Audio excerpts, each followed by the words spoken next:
Exodus chapter 1. Now these are the names of the children of Israel which came into Egypt. Every man and his household came with Jacob: Reuben, Simeon, Levi, and Judah; Issachar, Zebulun, and Benjamin; Dan and Naphtali; Gad and Asher. And all the souls that came out of the loins of Jacob were 70 souls, for Joseph was in Egypt already. And Joseph died, and all his brethren, and all that generation. And the children of Israel were fruitful, and increased abundantly, and multiplied, and waxed exceedingly mighty, and the land was filled with them. Now there rose up a new king over Egypt, which knew not Joseph, and he said unto his people, Behold, the people of the children of Israel are more and mightier than we. Come on, let us deal wisely with them, lest they multiply. And it come to pass, that when there falleth out any war, they join also unto our enemies, and fight against us, and so get them up out of the land. Therefore they did set over them taskmasters to afflict them with their burdens. And they built for Pharaoh treasure cities, Pithom and Ramesses. But the more they afflicted them, the more they multiplied and grew, and they were grieved because of the children of Israel. And the Egyptians made the children of Israel to serve with rigor, and they made their lives bitter with hard bondage, in mortar and in brick, and in all manner of service in the field. All their service wherein they made them serve was with rigor. And the king of Egypt spake to the Hebrew midwives, of which the name of one was Shiphrah, and the name of the other Puah. And he said, When ye do the office of a midwife to the Hebrew women, and see them upon the stools, if it be a son, then ye shall kill him. But if it be a daughter, then she shall live. But the midwives feared God, and did not as the king of Egypt commanded them, but saved the men children alive. And the king of Egypt called for the midwives, and said unto them, Why have ye done this thing, and have saved the men children alive? And the midwives said unto Pharaoh, Because the Hebrew women are not as the Egyptian women, for they are lively, and are delivered ere the midwives come in unto them. Therefore God dealt well with the midwives, and the people multiplied and waxed very mighty. And it came to pass, because the midwives feared God, that he made them houses. And Pharaoh charged all his people, saying, Every son that is born ye shall cast into the river, and every daughter ye shall save alive. Chapter 2. And there went a man of the house of Levi, and took to wife a daughter of Levi. And the woman conceived, and bare a son. And when she saw him that he was a goodly child, she hid him 3 months. And when she could no longer hide him, she took for him an ark of bulrushes, and daubed it with slime and with pitch, and put the child therein. And she laid it in the flags by the river's brink. And his sister stood afar off, to wit what would be done to him. And the daughter of Pharaoh came down to wash herself at the river, and her maidens walked along by the river's side. And when she saw the ark among the flags, she sent her maid to fetch it. And when she had opened it, she saw the child, and behold, the babe wept. And she had compassion on him, and said, This is one of the Hebrews' children. Then said his sister to Pharaoh's daughter, Shall I go and call to thee a nurse of the Hebrew women, that she may nurse the child for thee? And Pharaoh's daughter said to her, Go. And the maid went and called the child's mother. And Pharaoh's daughter said unto her, Take this child away, and nurse it for me, and I will give thee thy wages. And the woman took the child and nursed it. And the child grew, and she brought him unto Pharaoh's daughter, and he became her son. And she called his name Moses, and she said, Because I drew him out of the water. And it came to pass in those days, when Moses was grown, that he went out unto his brethren, and looked on their burdens. And he spied an Egyptian smiting an Hebrew, one of his brethren. And he looked this way and that way, and when he saw that there was no man, he slew the Egyptian, and hid him in the sand. And when he went out the second day, behold, 2 men of the Hebrews strove together. And he said to him that did the wrong, Wherefore smitest thou thy fellow? And he said, Who made thee a prince and a judge over us? Intendest thou to kill me as thou killedst the Egyptian? And Moses feared, and said, Surely this thing is known. Now when Pharaoh heard this thing, he sought to slay Moses.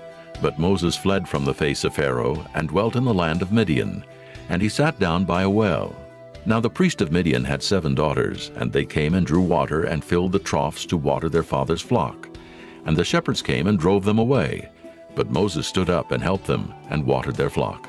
And when they came to Reuel their father, he said, How is it that ye are come so soon today? And they said, An Egyptian delivered us out of the hand of the shepherds, and also drew water enough for us, and watered the flock. And he said unto his daughters, And where is he? Why is it that ye have left the man? Call him, that he may eat bread. And Moses was content to dwell with the man. And he gave Moses Zipporah his daughter, and she bare him a son. And he called his name Gershom, for he said, I have been a stranger in a strange land. And it came to pass in process of time, that the king of Egypt died, and the children of Israel sighed by reason of the bondage. And they cried, and their cry came up unto God by reason of the bondage. And God heard their groaning. And God remembered his covenant with Abraham, with Isaac, and with Jacob. And God looked upon the children of Israel, and God had respect unto them. Chapter 3. Now Moses kept the flock of Jethro his father-in-law, the priest of Midian. And he led the flock to the backside of the desert, and came to the mountain of God, even to Horeb. And the angel of the Lord appeared unto him in a flame of fire out of the midst of a bush. And he looked, and behold, the bush burned with fire, and the bush was not consumed. And Moses said, I will now turn aside and see this great sight, why the bush is not burnt. And when the Lord saw that he turned aside to see, God called unto him out of the midst of the bush, and said, Moses, Moses. And he said, Here am I. And he said, Draw not nigh hither. Put off thy shoes from off thy feet, for the place whereon thou standest is holy ground. Moreover he said, I am the God of thy father, the God of Abraham, the God of Isaac, and the God of Jacob. And Moses hid his face, for he was afraid to look upon God. And the Lord said, I have surely seen the affliction of my people which are in Egypt, and have heard their cry by reason of their taskmasters. For I know their sorrows, and I am come down to deliver them out of the hand of the Egyptians, and to bring them up out of that land, unto a good land and a large, unto a land flowing with milk and honey, unto the place of the Canaanites, and the Hittites, and the Amorites, and the Perizzites, and the Hivites, and the Jebusites. Now therefore, behold, the cry of the children of Israel is come unto me, and I have also seen the oppression wherewith the Egyptians oppress them. Come now therefore, and I will send thee unto Pharaoh, that thou mayest bring forth my people, the children of Israel, out of Egypt. And Moses said unto God, Who am I, that I should go unto Pharaoh, and that I should bring forth the children of Israel out of Egypt? And he said, Certainly I will be with thee, and this shall be a token unto thee that I have sent thee. When thou hast brought forth the people out of Egypt, ye shall serve God upon this mountain. And Moses said unto God, Behold, when I come unto the children of Israel, and shall say unto them, The God of your fathers hath sent me unto you, and they shall say to me, What is his name? What shall I say unto them? And God said unto Moses, I am that I am. And he said, Thus shalt thou say unto the children of Israel, I am hath sent me unto you. And God said moreover unto Moses, Thus shalt thou say unto the children of Israel, The Lord God of your fathers, the God of Abraham, the God of Isaac, and the God of Jacob hath sent me unto you. This is my name forever, and this is my memorial unto all generations.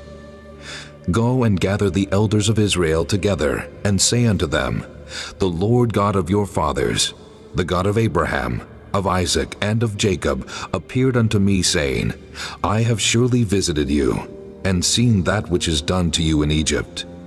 And I have said, I will bring you up out of the affliction of Egypt, unto the land of the Canaanites, and the Hittites, and the Amorites, and the Perizzites, and the Hivites, and the Jebusites, unto a land flowing with milk and honey.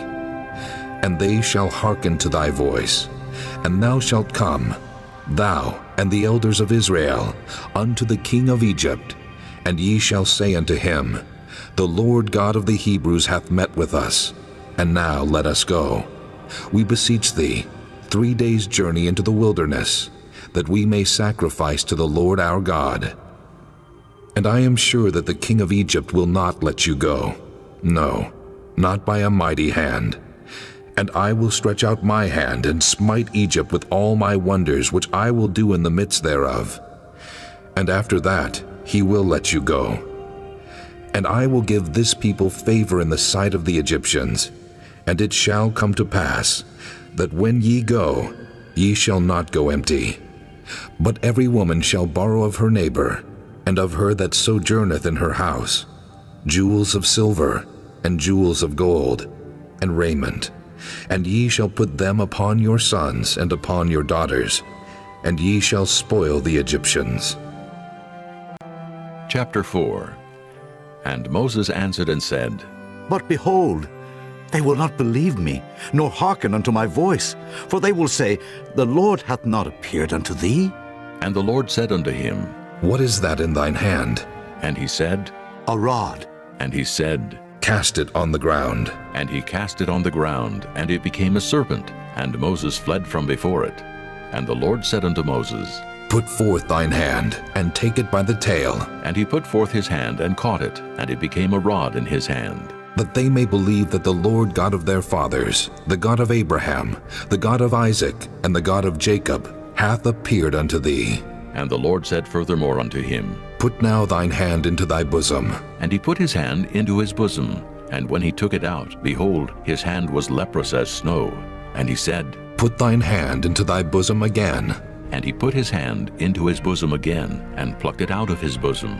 And behold, it was turned again as his other flesh. And it shall come to pass, if they will not believe thee, neither hearken to the voice of the first sign, that they will believe the voice of the latter sign. And it shall come to pass, if they will not believe also these two signs, neither hearken unto thy voice, that thou shalt take of the water of the river, and pour it upon the dry land. And the water which thou takest out of the river shall become blood upon the dry land. And Moses said unto the Lord, O my Lord, I am not eloquent, neither heretofore nor since thou hast spoken unto thy servant, but I am slow of speech, and of a slow tongue. And the Lord said unto him, Who hath made man's mouth? Or who maketh the dumb or deaf, or the seen or the blind? Have not I the Lord? Now therefore go, and I will be with thy mouth, and teach thee what thou shalt say. And he said, O my Lord, send, I pray thee, by the hand of him whom thou wilt send. And the anger of the Lord was kindled against Moses, and he said, Is not Aaron the Levite thy brother? I know that he can speak well. And also, behold, he cometh forth to meet thee, and when he seeth thee, he will be glad in his heart. And thou shalt speak unto him, and put words in his mouth. And I will be with thy mouth, and with his mouth, and will teach you what ye shall do. And he shall be thy spokesman unto the people. And he shall be, even he shall be to thee instead of a mouth, and thou shalt be to him instead of God. And thou shalt take this rod in thine hand, wherewith thou shalt do signs. And Moses went and returned to Jethro his father-in-law, and said unto him, Let me go, I pray thee, and return unto my brethren which are in Egypt, and see whether they be yet alive.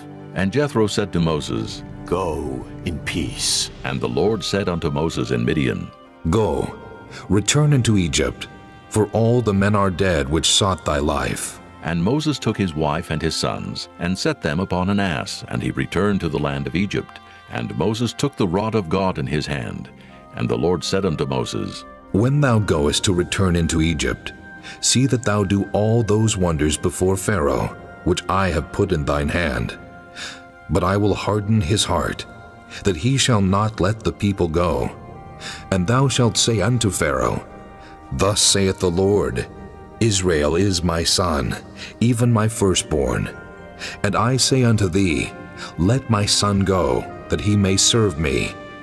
And if thou refuse to let him go, behold, I will slay thy son, even thy firstborn. And it came to pass by the way in the inn, that the Lord met him, and sought to kill him. Then Zipporah took a sharp stone, and cut off the foreskin of her son, and cast it at his feet, and said, Surely a bloody husband art thou to me. So he let him go. Then she said, A bloody husband thou art. because of the circumcision. And the Lord said to Aaron, Go into the wilderness to meet Moses. And he went and met him in the mount of God and kissed him. And Moses told Aaron all the words of the Lord who had sent him, and all the signs which he had commanded him. And Moses and Aaron went and gathered together all the elders of the children of Israel. And Aaron spake all the words which the Lord had spoken unto Moses, and did the signs in the sight of the people. And the people believed. And when they heard that the Lord had visited the children of Israel, and that he had looked upon their affliction, then they bowed their heads and worshipped. Chapter 5. And afterward Moses and Aaron went in and told Pharaoh, Thus saith the Lord God of Israel, Let my people go, that they may hold a feast unto me in the wilderness. And Pharaoh said, Who is the Lord, that I should obey his voice to let Israel go? I know not the Lord, neither will I let Israel go. And they said, The God of the Hebrews hath met with us.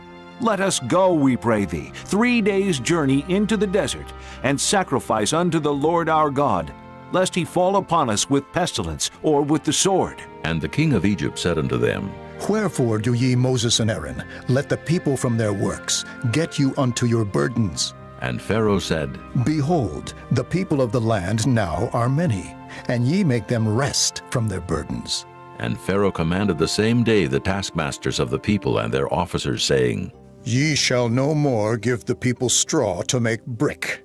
As heretofore, let them go and gather straw for themselves.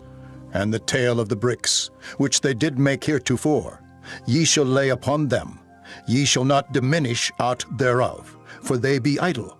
Therefore they cry, saying, Let us go and sacrifice to our God. Let their more work be laid upon the men, that they may labor therein, and let them not regard vain words.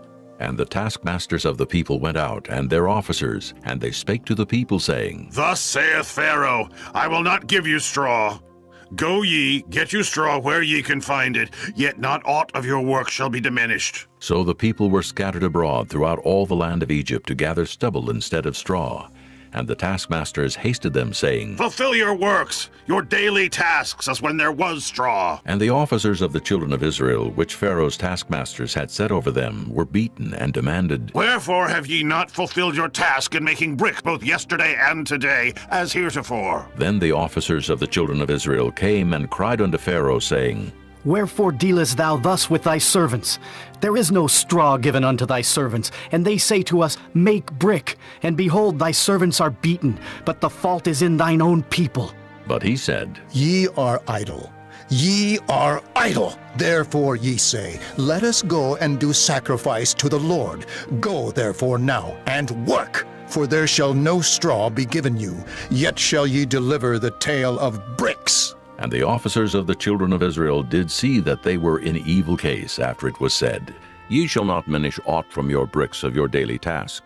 And they met Moses and Aaron, who stood in the way as they came forth from Pharaoh.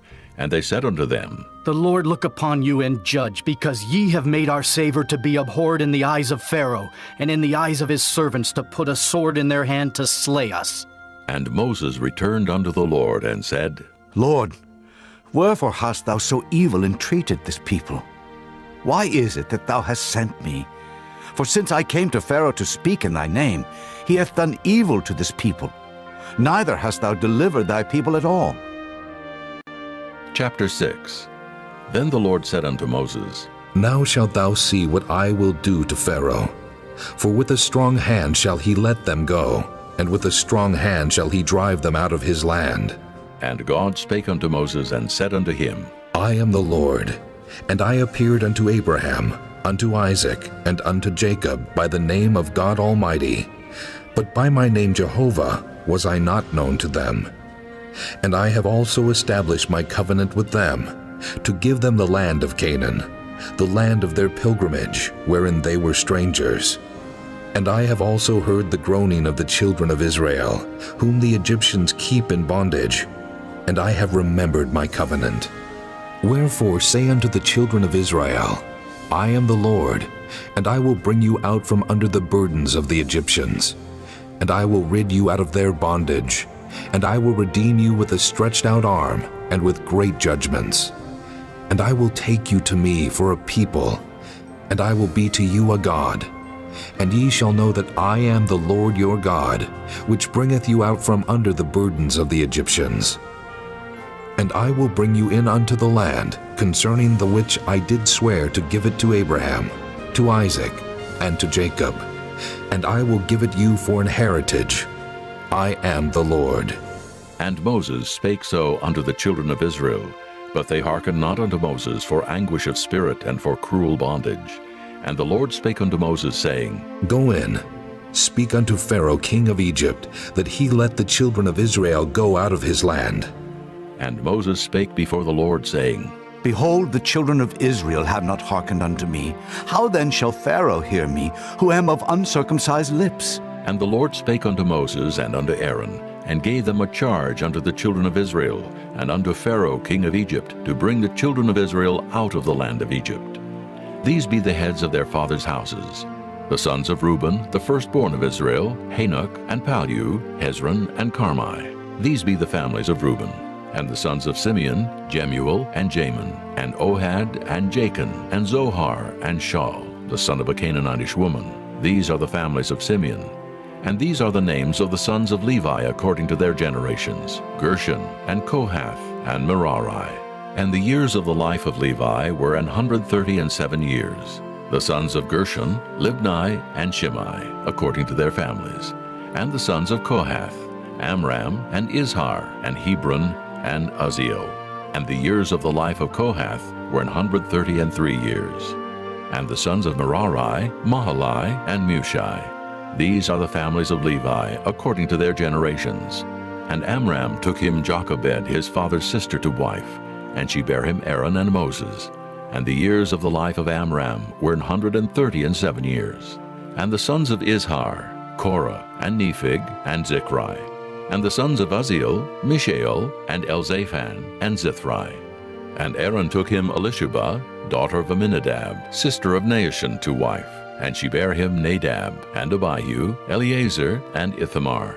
And the sons of Korah, Asir, and Elkanah, and Abiasaph. These are the families of the Korhites.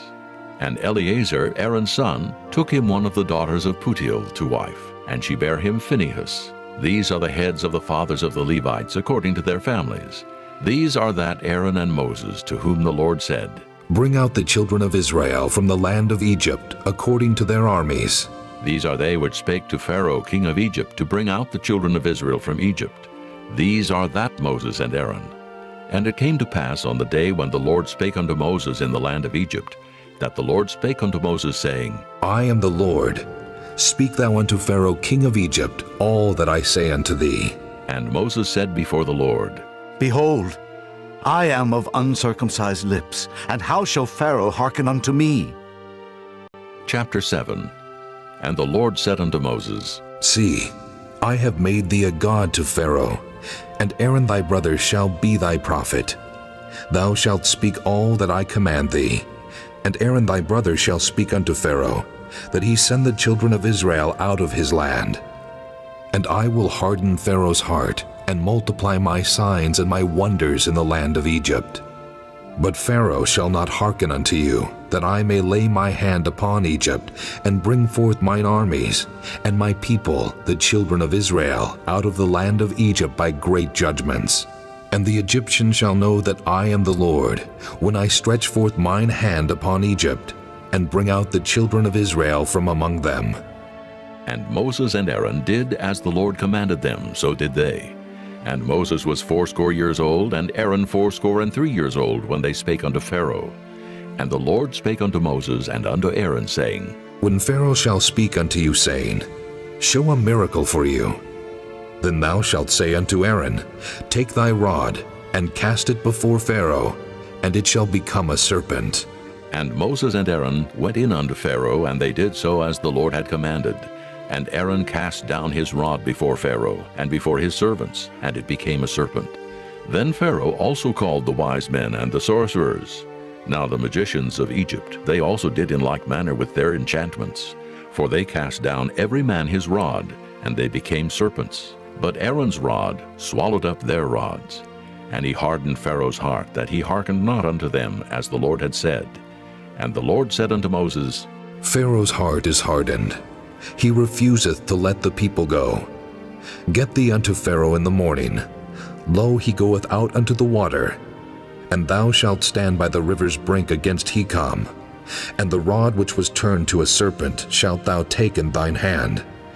And thou shalt say unto him, The Lord God of the Hebrews hath sent me unto thee, saying, Let my people go, that they may serve me in the wilderness. And behold, hitherto thou wouldest not hear. Thus saith the Lord, In this thou shalt know that I am the Lord. Behold, I will smite with the rod that is in mine hand upon the waters which are in the river, and they shall be turned to blood. And the fish that is in the river shall die, and the river shall stink, and the Egyptians shall loathe to drink of the water of the river. And the Lord spake unto Moses, Say unto Aaron, Take thy rod, and stretch out thine hand upon the waters of Egypt, upon their streams, upon their rivers, and upon their ponds, and upon all their pools of water, that they may become blood. And that there may be blood throughout all the land of Egypt, both in vessels of wood and in vessels of stone. And Moses and Aaron did so as the Lord commanded.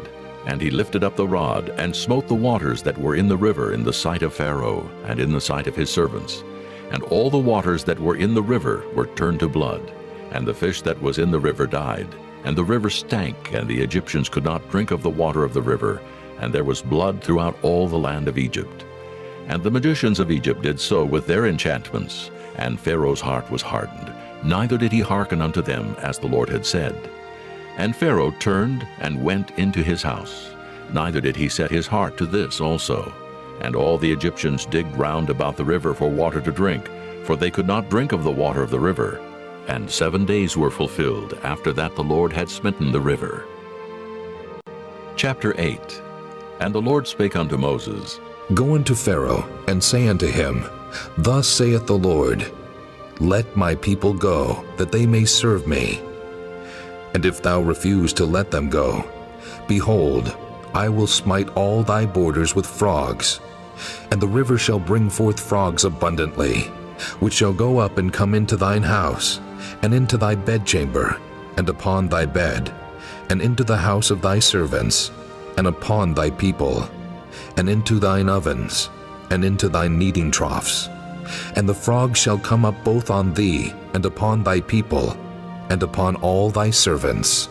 And the Lord spake unto Moses, Say unto Aaron, Stretch forth thine hand with thy rod over the streams, over the rivers, and over the ponds, and cause frogs to come up upon the land of Egypt. And Aaron stretched out his hand over the waters of Egypt, and the frogs came up and covered the land of Egypt. And the magicians did so with their enchantments, and brought up frogs upon the land of Egypt. Then Pharaoh called for Moses and Aaron and said, Entreat the Lord, that he may take away the frogs from me and from my people.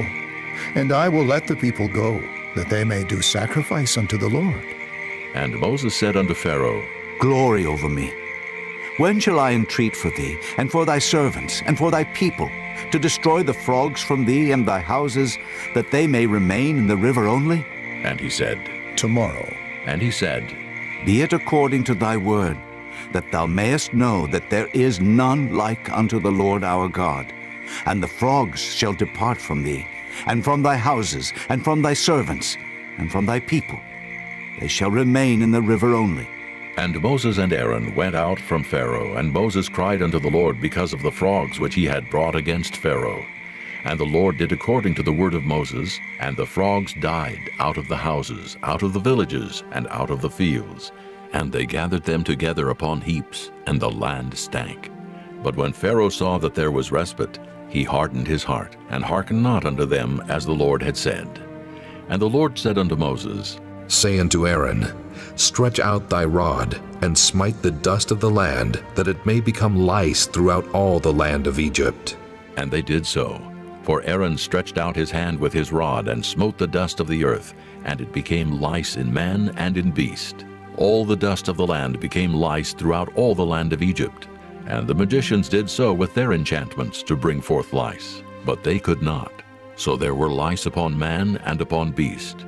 Then the magicians said unto Pharaoh, This is the finger of God. And Pharaoh's heart was hardened, and he hearkened not unto them as the Lord had said. And the Lord said unto Moses, Rise up early in the morning, and stand before Pharaoh.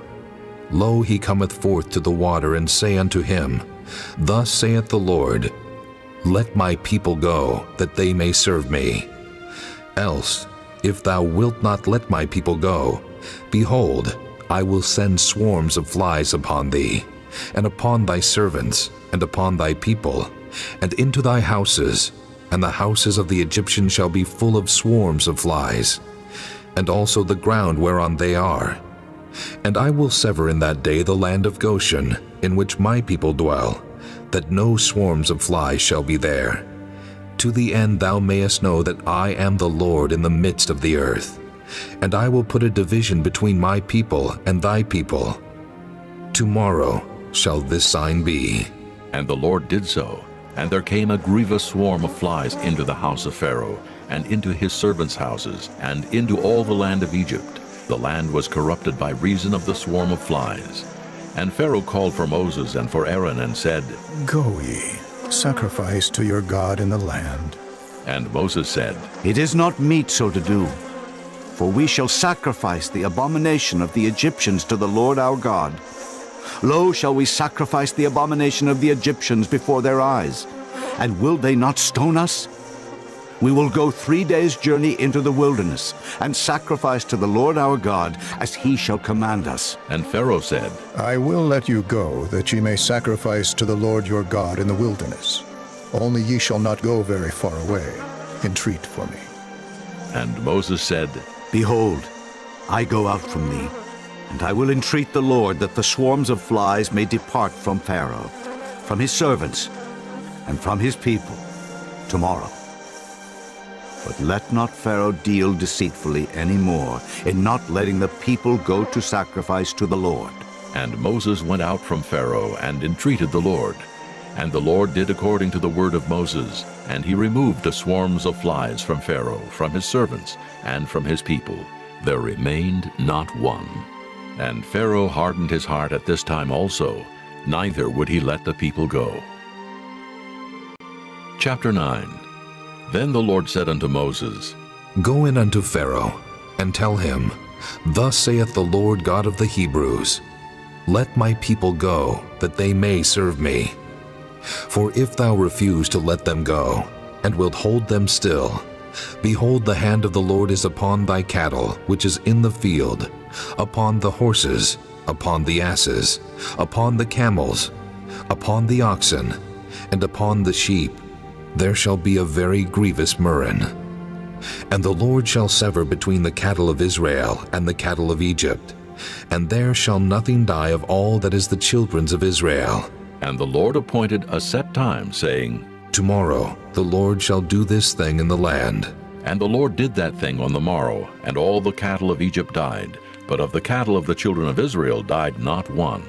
And Pharaoh sent, and behold, there was not one of the cattle of the Israelites dead. And the heart of Pharaoh was hardened, and he did not let the people go. And the Lord said unto Moses and unto Aaron, Take to you handfuls of ashes of the furnace, and let Moses sprinkle it toward the heaven in the sight of Pharaoh. And it shall become small dust in all the land of Egypt, and shall be a boil breaking forth with blains upon man, and upon beast throughout all the land of Egypt. And they took ashes of the furnace, and stood before Pharaoh, and Moses sprinkled it up toward heaven, and it became a boil breaking forth with blains upon man and upon beast. And the magicians could not stand before Moses because of the boils, for the boil was upon the magicians and upon all the Egyptians. And the Lord hardened the heart of Pharaoh, and he hearkened not unto them, as the Lord had spoken unto Moses. And the Lord said unto Moses, Rise up early in the morning, and stand before Pharaoh, and say unto him, Thus saith the Lord God of the Hebrews, Let my people go, that they may serve me. For I will at this time send all my plagues upon thine heart, and upon thy servants, and upon thy people, that thou mayest know that there is none like me in all the earth. For now I will stretch out my hand, that I may smite thee and thy people with pestilence, and thou shalt be cut off from the earth. And in very deed for this cause have I raised thee up, for to show in thee my power, and that my name may be declared throughout all the earth. As yet exaltest thou thyself against my people, that thou wilt not let them go? Behold, tomorrow about this time, I will cause it to rain a very grievous hail, such as hath not been in Egypt since the foundation thereof even until now. Send therefore now, and gather thy cattle, and all that thou hast in the field, for upon every man and beast which shall be found in the field, and shall not be brought home, the hail shall come down upon them, and they shall die. He that feared the word of the Lord among the servants of Pharaoh made his servants and his cattle flee into the houses, and he that regarded not the word of the Lord left his servants and his cattle in the field. And the Lord said unto Moses, Stretch forth thine hand toward heaven, that there may be hail in all the land of Egypt, upon man, and upon beast, and upon every herb of the field throughout the land of Egypt. And Moses stretched forth his rod toward heaven, and the Lord sent thunder and hail, and the fire ran along upon the ground, and the Lord rained hail upon the land of Egypt. So there was hail and fire mingled with the hail, very grievous, such as there was none like it in all the land of Egypt, since it became a nation. And the hail smote throughout all the land of Egypt, all that was in the field, both man and beast. And the hail smote every herb of the field, and brake every tree of the field. Only in the land of Goshen, where the children of Israel were, was there no hail. And Pharaoh sent and called for Moses and Aaron, and said unto them, I have sinned this time. The Lord is righteous, and I and my people are wicked. Entreat the Lord, for it is enough, that there be no more mighty thunderings and hail, and I will let you go, and ye shall stay no longer. And Moses said unto him, As soon as I am gone out of the city, I will spread abroad my hands unto the Lord, and the thunder shall cease, neither shall there be any more hail, that thou mayest know how that the earth is the Lord's. But as for thee and thy servants, I know that ye will not yet fear the Lord God. And the flax and the barley was smitten, for the barley was in the ear, and the flax was bold. But the wheat and the rye were not smitten, for they were not grown up. And Moses went out of the city from Pharaoh, and spread abroad his hands unto the Lord. And the thunders and hail ceased, and the rain was not poured upon the earth. And when Pharaoh saw that the rain and the hail and the thunders were ceased, he sinned yet more, and hardened his heart, he and his servants. And the heart of Pharaoh was hardened, neither would he let the children of Israel go, as the Lord had spoken by Moses. Chapter 10. And the Lord said unto Moses, Go in unto Pharaoh, for I have hardened his heart and the heart of his servants, that I might show these my signs before him, and that thou mayest tell in the ears of thy son, and of thy son's son, what things I have wrought in Egypt, and my signs which I have done among them, that ye may know how that I am the Lord. And Moses and Aaron came in unto Pharaoh, and said unto him, Thus saith the Lord God of the Hebrews, How long wilt thou refuse to humble thyself before me? Let my people go, that they may serve me. Else, if thou refuse to let my people go, behold, tomorrow will I bring the locusts into thy coast, and they shall cover the face of the earth, that one cannot be able to see the earth. And they shall eat the residue of that which is escaped, which remaineth unto you from the hail, and shall eat every tree which groweth for you out of the field. And they shall fill thy houses, and the houses of all thy servants, and the houses of all the Egyptians, which neither thy fathers nor thy fathers' fathers have seen, since the day that they were upon the earth unto this day. And he turned himself, and went out from Pharaoh. And Pharaoh's servants said unto him, How long shall this man be a snare unto us? Let the men go, that they may serve the Lord their God. Knowest thou not yet that Egypt is destroyed? And Moses and Aaron were brought again unto Pharaoh, and he said unto them, Go, serve the Lord your God. But who are they that shall go? And Moses said, We will go with our young and with our old, with our sons and with our daughters, with our flocks and with our herds will we go. For we must hold a feast unto the Lord. And he said unto them, Let the Lord be so with you, as I will let you go, and your little ones. Look to it, for evil is before you. Not so. Go now, ye that are men, and serve the Lord, for that ye did desire. And they were driven out from Pharaoh's presence. And the Lord said unto Moses, Stretch out thine hand over the land of Egypt for the locusts, that they may come up upon the land of Egypt, and eat every herb of the land, even all that the hail hath left. And Moses stretched forth his rod over the land of Egypt. And the Lord brought an east wind upon the land all that day and all that night. And when it was morning, the east wind brought the locusts. And the locusts went up over all the land of Egypt, and rested in all the coasts of Egypt. Very grievous were they. Before them there were no such locusts as they, neither after them shall be such. For they covered the face of the whole earth, so that the land was darkened. And they did eat every herb of the land, and all the fruit of the trees which the hail had left. And there remained not any green thing in the trees, or in the herbs of the field, through all the land of Egypt. Then Pharaoh called for Moses and Aaron in haste, and he said, I have sinned against the Lord your God and against you. Now therefore forgive, I pray thee, my sin only this once, and entreat the Lord your God that he may take away from me this death only. And he went out from Pharaoh and entreated the Lord. And the Lord turned a mighty strong west wind, which took away the locusts and cast them into the Red Sea. There remained not one locust in all the coasts of Egypt. But the Lord hardened Pharaoh's heart, so that he would not let the children of Israel go. And the Lord said unto Moses, Stretch out thine hand toward heaven, that there may be darkness over the land of Egypt, even darkness which may be felt. And Moses stretched forth his hand toward heaven, and there was a thick darkness in all the land of Egypt 3 days. They saw not one another, neither rose any from his place for 3 days, but all the children of Israel had light in their dwellings. And Pharaoh called unto Moses and said, Go ye, serve the Lord. Only let your flocks and your herds be stayed.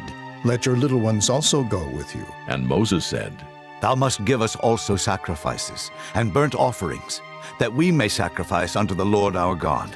Our cattle also shall go with us. There shall not an hoof be left behind, for thereof must we take to serve the Lord our God. And we know not with what we must serve the Lord until we come thither. But the Lord hardened Pharaoh's heart, and he would not let them go. And Pharaoh said unto him, Get thee from me. Take heed to thyself. See my face no more, for in that day thou seest my face, thou shalt die. And Moses said, Thou hast spoken well. I will see thy face again no more. Chapter 11. And the Lord said unto Moses, Yet will I bring one plague more upon Pharaoh and upon Egypt. Afterwards he will let you go hence. When he shall let you go, he shall surely thrust you out hence altogether. Speak now in the ears of the people, and let every man borrow of his neighbor, and every woman of her neighbor, jewels of silver and jewels of gold. And the Lord gave the people favor in the sight of the Egyptians. Moreover, the man Moses was very great in the land of Egypt, in the sight of Pharaoh's servants, and in the sight of the people. And Moses said, Thus saith the Lord, About midnight will I go out into the midst of Egypt, and all the firstborn in the land of Egypt shall die, from the firstborn of Pharaoh that sitteth upon his throne, even unto the firstborn of the maidservant that is behind the mill, and all the firstborn of beasts. And there shall be a great cry throughout all the land of Egypt, such as there was none like it, nor shall be like it any more. But against any of the children of Israel shall not a dog move his tongue, against man or beast, that ye may know how that the Lord doth put a difference between the Egyptians and Israel. And all these thy servants shall come down unto me, and bow down themselves unto me, saying, Get thee out, and all the people that follow thee. And after that I will go out. And he went out from Pharaoh in a great anger. And the Lord said unto Moses, Pharaoh shall not hearken unto you, that my wonders may be multiplied in the land of Egypt. And Moses and Aaron did all these wonders before Pharaoh. And the Lord hardened Pharaoh's heart, so that he would not let the children of Israel go out of his land. Chapter 12. And the Lord spake unto Moses and Aaron in the land of Egypt, saying, This month shall be unto you the beginning of months. It shall be the first month of the year to you.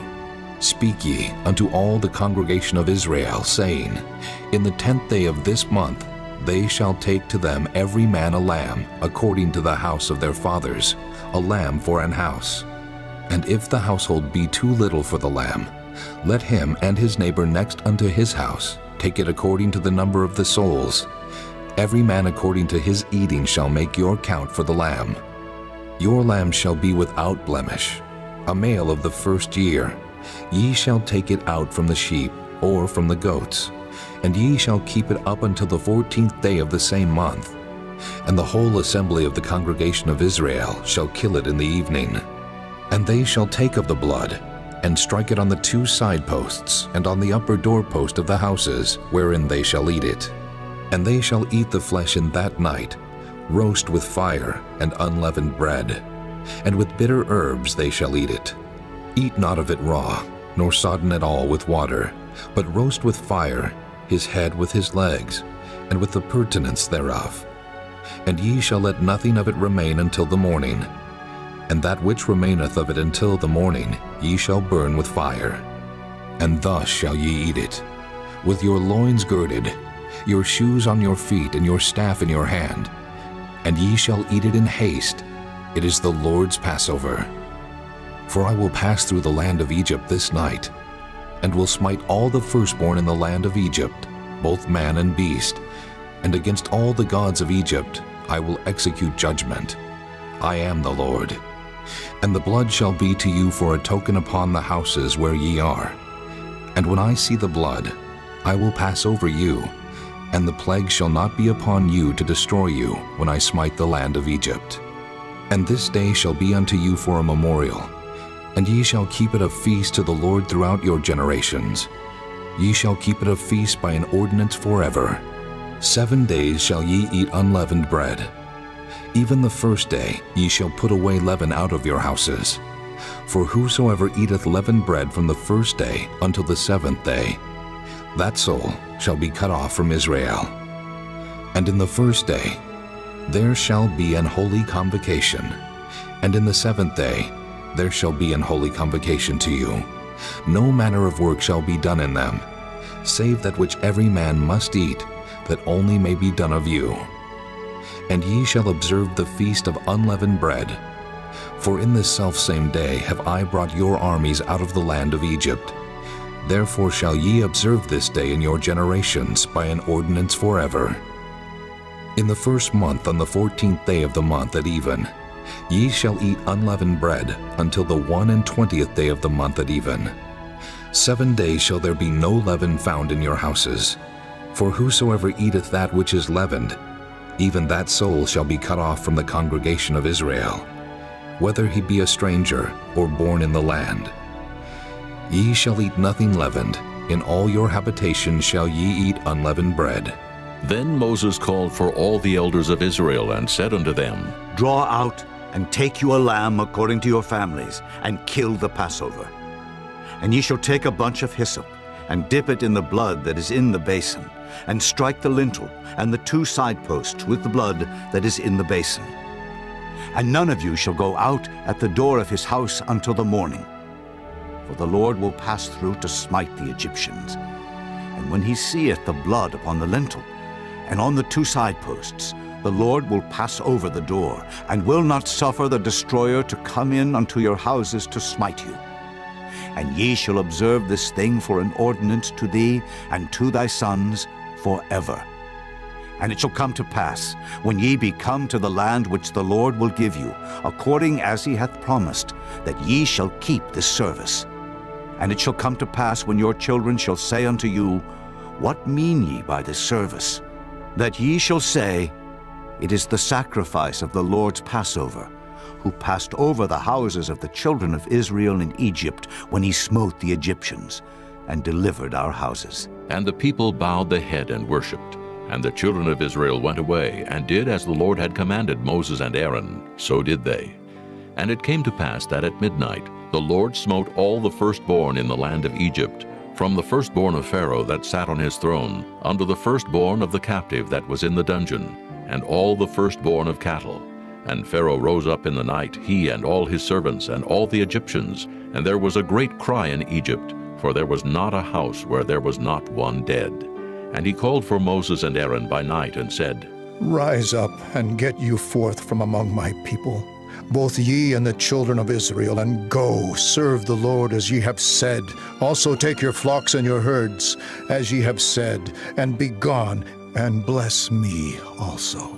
And the Egyptians were urgent upon the people that they might send them out of the land in haste, for they said, We be all dead men. And the people took their dough before it was leavened, their kneading troughs being bound up in their clothes upon their shoulders. And the children of Israel did according to the word of Moses, and they borrowed of the Egyptians jewels of silver and jewels of gold and raiment. And the Lord gave the people favor in the sight of the Egyptians, so that they lent unto them such things as they required, and they spoiled the Egyptians. And the children of Israel journeyed from Ramesses to Succoth, about 600,000 on foot that were men, beside children. And a mixed multitude went up also with them, and flocks and herds, even very much cattle. And they baked unleavened cakes of the dough which they brought forth out of Egypt, for it was not leavened, because they were thrust out of Egypt, and could not tarry, neither had they prepared for themselves any victual. Now the sojourning of the children of Israel who dwelt in Egypt was 430 years. And it came to pass at the end of the 430 years, even the selfsame day it came to pass, that all the hosts of the Lord went out from the land of Egypt. It is a night to be much observed unto the Lord for bringing them out of the land of Egypt. This is that night of the Lord to be observed of all the children of Israel in their generations. And the Lord said unto Moses and Aaron, This is the ordinance of the Passover. There shall no stranger eat thereof. But every man's servant that is bought for money, when thou hast circumcised him, then shall he eat thereof. A foreigner and an hired servant shall not eat thereof. In one house shall it be eaten. Thou shalt not carry forth aught of the flesh abroad out of the house, neither shall ye break a bone thereof. All the congregation of Israel shall keep it. And when a stranger shall sojourn with thee, and will keep the Passover to the Lord, let all his males be circumcised, and then let him come near and keep it. And he shall be as one that is born in the land, for no uncircumcised person shall eat thereof. One law shall be to him that is homeborn, and unto the stranger that sojourneth among you. Thus did all the children of Israel, as the Lord commanded Moses and Aaron, so did they. And it came to pass the selfsame day that the Lord did bring the children of Israel out of the land of Egypt by their armies. Chapter 13. And the Lord spake unto Moses, saying, Sanctify unto me all the firstborn. Whatsoever openeth the womb among the children of Israel, both of man and of beast, it is mine. And Moses said unto the people, Remember this day, in which ye came out from Egypt, out of the house of bondage. For by strength of hand the Lord brought you out from this place. There shall no leavened bread be eaten. This day came ye out in the month Abib. And it shall be, when the Lord shall bring thee into the land of the Canaanites, and the Hittites, and the Amorites, and the Hivites, and the Jebusites, which he sware unto thy fathers to give thee, a land flowing with milk and honey, that thou shalt keep this service in this month. 7 days thou shalt eat unleavened bread, and in the 7th day shall be a feast to the Lord. Unleavened bread shall be eaten 7 days, and there shall no leavened bread be seen with thee. Neither shall there be leaven seen with thee in all thy quarters. And thou shalt show thy son in that day, saying, This is done because of that which the Lord did unto me when I came forth out of Egypt. And it shall be for a sign unto thee upon thine hand, and for a memorial between thine eyes, that the Lord's law may be in thy mouth. For with a strong hand hath the Lord brought thee out of Egypt. Thou shalt therefore keep this ordinance in his season from year to year. And it shall be, when the Lord shall bring thee into the land of the Canaanites, as he sware unto thee and to thy fathers, and shall give it thee, that thou shalt set apart unto the Lord all that openeth the matrix, and every firstling that cometh of a beast which thou hast, the males shall be the Lord's. And every firstling of an ass thou shalt redeem with a lamb. And if thou wilt not redeem it, then thou shalt break his neck. And all the firstborn of man among thy children shalt thou redeem. And it shall be when thy son asketh thee in time to come, saying, What is this? That thou shalt say unto him, By strength of hand the Lord brought us out from Egypt, from the house of bondage. And it came to pass, when Pharaoh would hardly let us go, that the Lord slew all the firstborn in the land of Egypt, both the firstborn of man and the firstborn of beast. Therefore I sacrifice to the Lord all that openeth the matrix, being males, but all the firstborn of my children I redeem.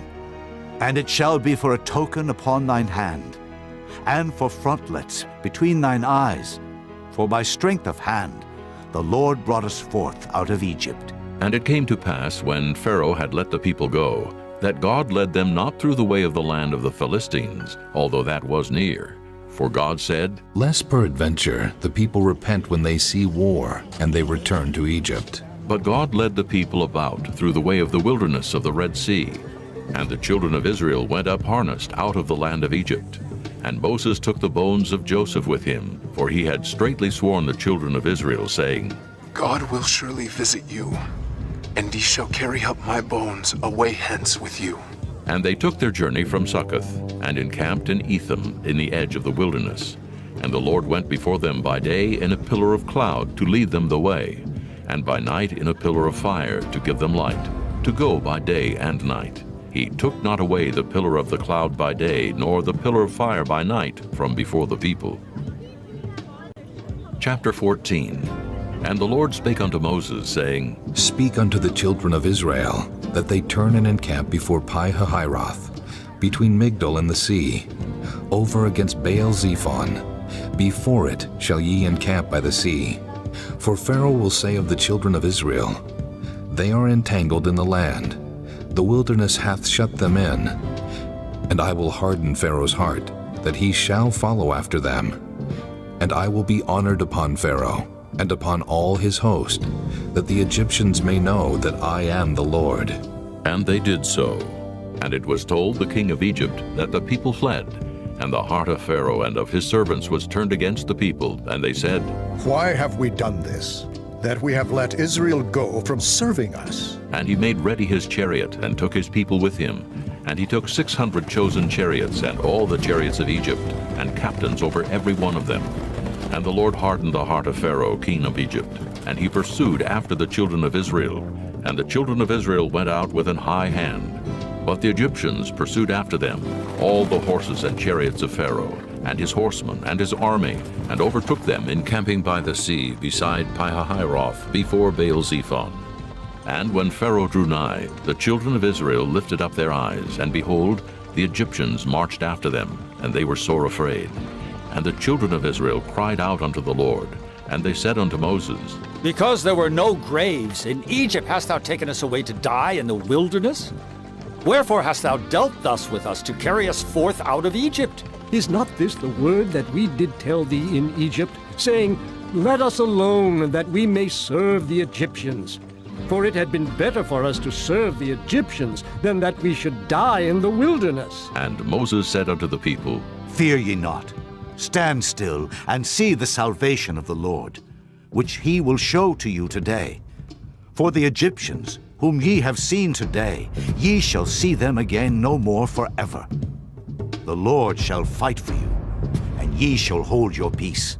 And the Lord said unto Moses, Wherefore criest thou unto me? Speak unto the children of Israel, that they go forward. But lift thou up thy rod, and stretch out thine hand over the sea, and divide it. And the children of Israel shall go on dry ground through the midst of the sea. And I, behold, I will harden the hearts of the Egyptians, and they shall follow them. And I will get me honor upon Pharaoh, and upon all his host, upon his chariots, and upon his horsemen. And the Egyptians shall know that I am the Lord, when I have gotten me honor upon Pharaoh, upon his chariots, and upon his horsemen. And the angel of God, which went before the camp of Israel, removed and went behind them. And the pillar of the cloud went from before their face, and stood behind them. And it came between the camp of the Egyptians and the camp of Israel, and it was a cloud and darkness to them, but it gave light by night to these, so that the one came not near the other all the night. And Moses stretched out his hand over the sea, and the Lord caused the sea to go back by a strong east wind all that night, and made the sea dry land, and the waters were divided. And the children of Israel went into the midst of the sea upon the dry ground, and the waters were a wall unto them on their right hand and on their left. And the Egyptians pursued, and went in after them to the midst of the sea, even all Pharaoh's horses, his chariots, and his horsemen. And it came to pass that in the morning watch the Lord looked unto the host of the Egyptians through the pillar of fire and of the cloud, and troubled the host of the Egyptians, and took off their chariot wheels, that they drave them heavily, so that the Egyptians said, Let us flee from the face of Israel, for the Lord fighteth for them against the Egyptians. And the Lord said unto Moses, Stretch out thine hand over the sea, that the waters may come again upon the Egyptians, upon their chariots, and upon their horsemen. And Moses stretched forth his hand over the sea, and the sea returned to his strength when the morning appeared. And the Egyptians fled against it, and the Lord overthrew the Egyptians in the midst of the sea. And the waters returned, and covered the chariots and the horsemen, and all the host of Pharaoh that came into the sea after them. There remained not so much as one of them. But the children of Israel walked upon dry land in the midst of the sea, and the waters were a wall unto them on their right hand and on their left. Thus the Lord saved Israel that day out of the hand of the Egyptians. And Israel saw the Egyptians dead upon the seashore. And Israel saw that great work which the Lord did upon the Egyptians. And the people feared the Lord, and believed the Lord and his servant Moses. Chapter 15. Then sang Moses and the children of Israel this song unto the Lord, and spake, saying, I will sing unto the Lord, for he hath triumphed gloriously. The horse and his rider hath he thrown into the sea. The Lord is my strength and song, and he is become my salvation. He is my God, and I will prepare him an habitation, my father's God, and I will exalt him. The Lord is a man of war. The Lord is his name. Pharaoh's chariots and his host hath he cast into the sea. His chosen captains also are drowned in the Red Sea. The depths have covered them. They sank into the bottom as a stone. Thy right hand, O Lord, is become glorious in power. Thy right hand, O Lord, hath dashed in pieces the enemy. And in the greatness of thine excellency, thou hast overthrown them that rose up against thee. Thou sentest forth thy wrath, which consumed them as stubble. And with the blast of thy nostrils the waters were gathered together. The flood stood upright as an heap, and the depths were congealed in the heart of the sea. The enemy said, I will pursue, I will overtake, I will divide the spoil. My lust shall be satisfied upon them. I will draw my sword, my hand shall destroy them. Thou didst blow with thy wind, the sea covered them. They sank as lead in the mighty waters. Who is like unto thee, O Lord, among the gods? Who is like thee, glorious in holiness, fearful in praises, doing wonders? Thou stretchedst out thy right hand, the earth swallowed them. Thou in thy mercy hast led forth the people which thou hast redeemed. Thou hast guided them in thy strength unto thy holy habitation. The people shall hear and be afraid. Sorrow shall take hold on the inhabitants of Palestina. Then the dukes of Edom shall be amazed. The mighty men of Moab, trembling, shall take hold upon them. All the inhabitants of Canaan shall melt away. Fear and dread shall fall upon them. By the greatness of thine arm, they shall be as still as a stone, till thy people pass over, O Lord, till the people pass over which thou hast purchased.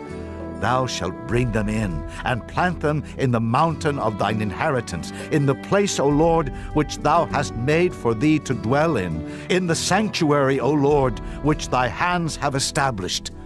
The Lord shall reign forever and ever.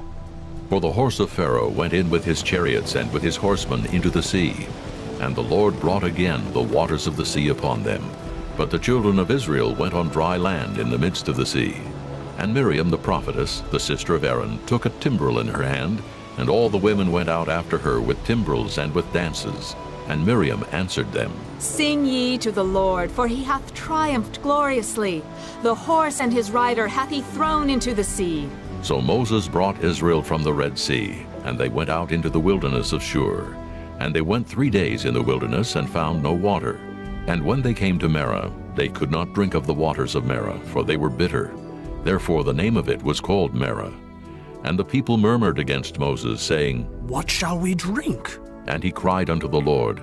And the Lord showed him a tree, which when he had cast into the waters were made sweet. There he made for them a statute and an ordinance, and there he proved them, and said, If thou wilt diligently hearken to the voice of the Lord thy God, and wilt do that which is right in his sight, and wilt give ear to his commandments, and keep all his statutes, I will put none of these diseases upon thee, which I have brought upon the Egyptians. For I am the Lord that healeth thee. And they came to Elim, where were 12 wells of water, and 70 palm trees, and they encamped there by the waters. Chapter 16. And they took their journey from Elim, and all the congregation of the children of Israel came unto the wilderness of Sin, which is between Elim and Sinai, on the 15th day of the 2nd month, after their departing out of the land of Egypt. And the whole congregation of the children of Israel murmured against Moses and Aaron in the wilderness. And the children of Israel said unto them, Would to God we had died by the hand of the Lord in the land of Egypt, when we sat by the flesh pots, and when we did eat bread to the full. For ye have brought us forth into this wilderness, to kill this whole assembly with hunger. Then said the Lord unto Moses, Behold, I will rain bread from heaven for you. And the people shall go out and gather a certain rate every day, that I may prove them whether they will walk in my law or no. And it shall come to pass, that on the 6th day they shall prepare that which they bring in, and it shall be twice as much as they gather daily. And Moses and Aaron said unto all the children of Israel, At even, then ye shall know that the Lord hath brought you out from the land of Egypt. And in the morning, then ye shall see the glory of the Lord, for that he heareth your murmurings against the Lord. And what are we, that ye murmur against us? And Moses said, This shall be, when the Lord shall give you in the evening flesh to eat, and in the morning bread to the full, for that the Lord heareth your murmurings, which ye murmur against him. And what are we? Your murmurings are not against us, but against the Lord. And Moses spake unto Aaron, Say unto all the congregation of the children of Israel, Come near before the Lord, for he hath heard your murmurings. And it came to pass, as Aaron spake unto the whole congregation of the children of Israel, that they looked toward the wilderness, and behold, the glory of the Lord appeared in the cloud. And the Lord spake unto Moses, saying, I have heard the murmurings of the children of Israel. Speak unto them, saying, At even ye shall eat flesh, and in the morning ye shall be filled with bread, and ye shall know that I am the Lord your God. And it came to pass that at even the quails came up and covered the camp, and in the morning the dew lay round about the host.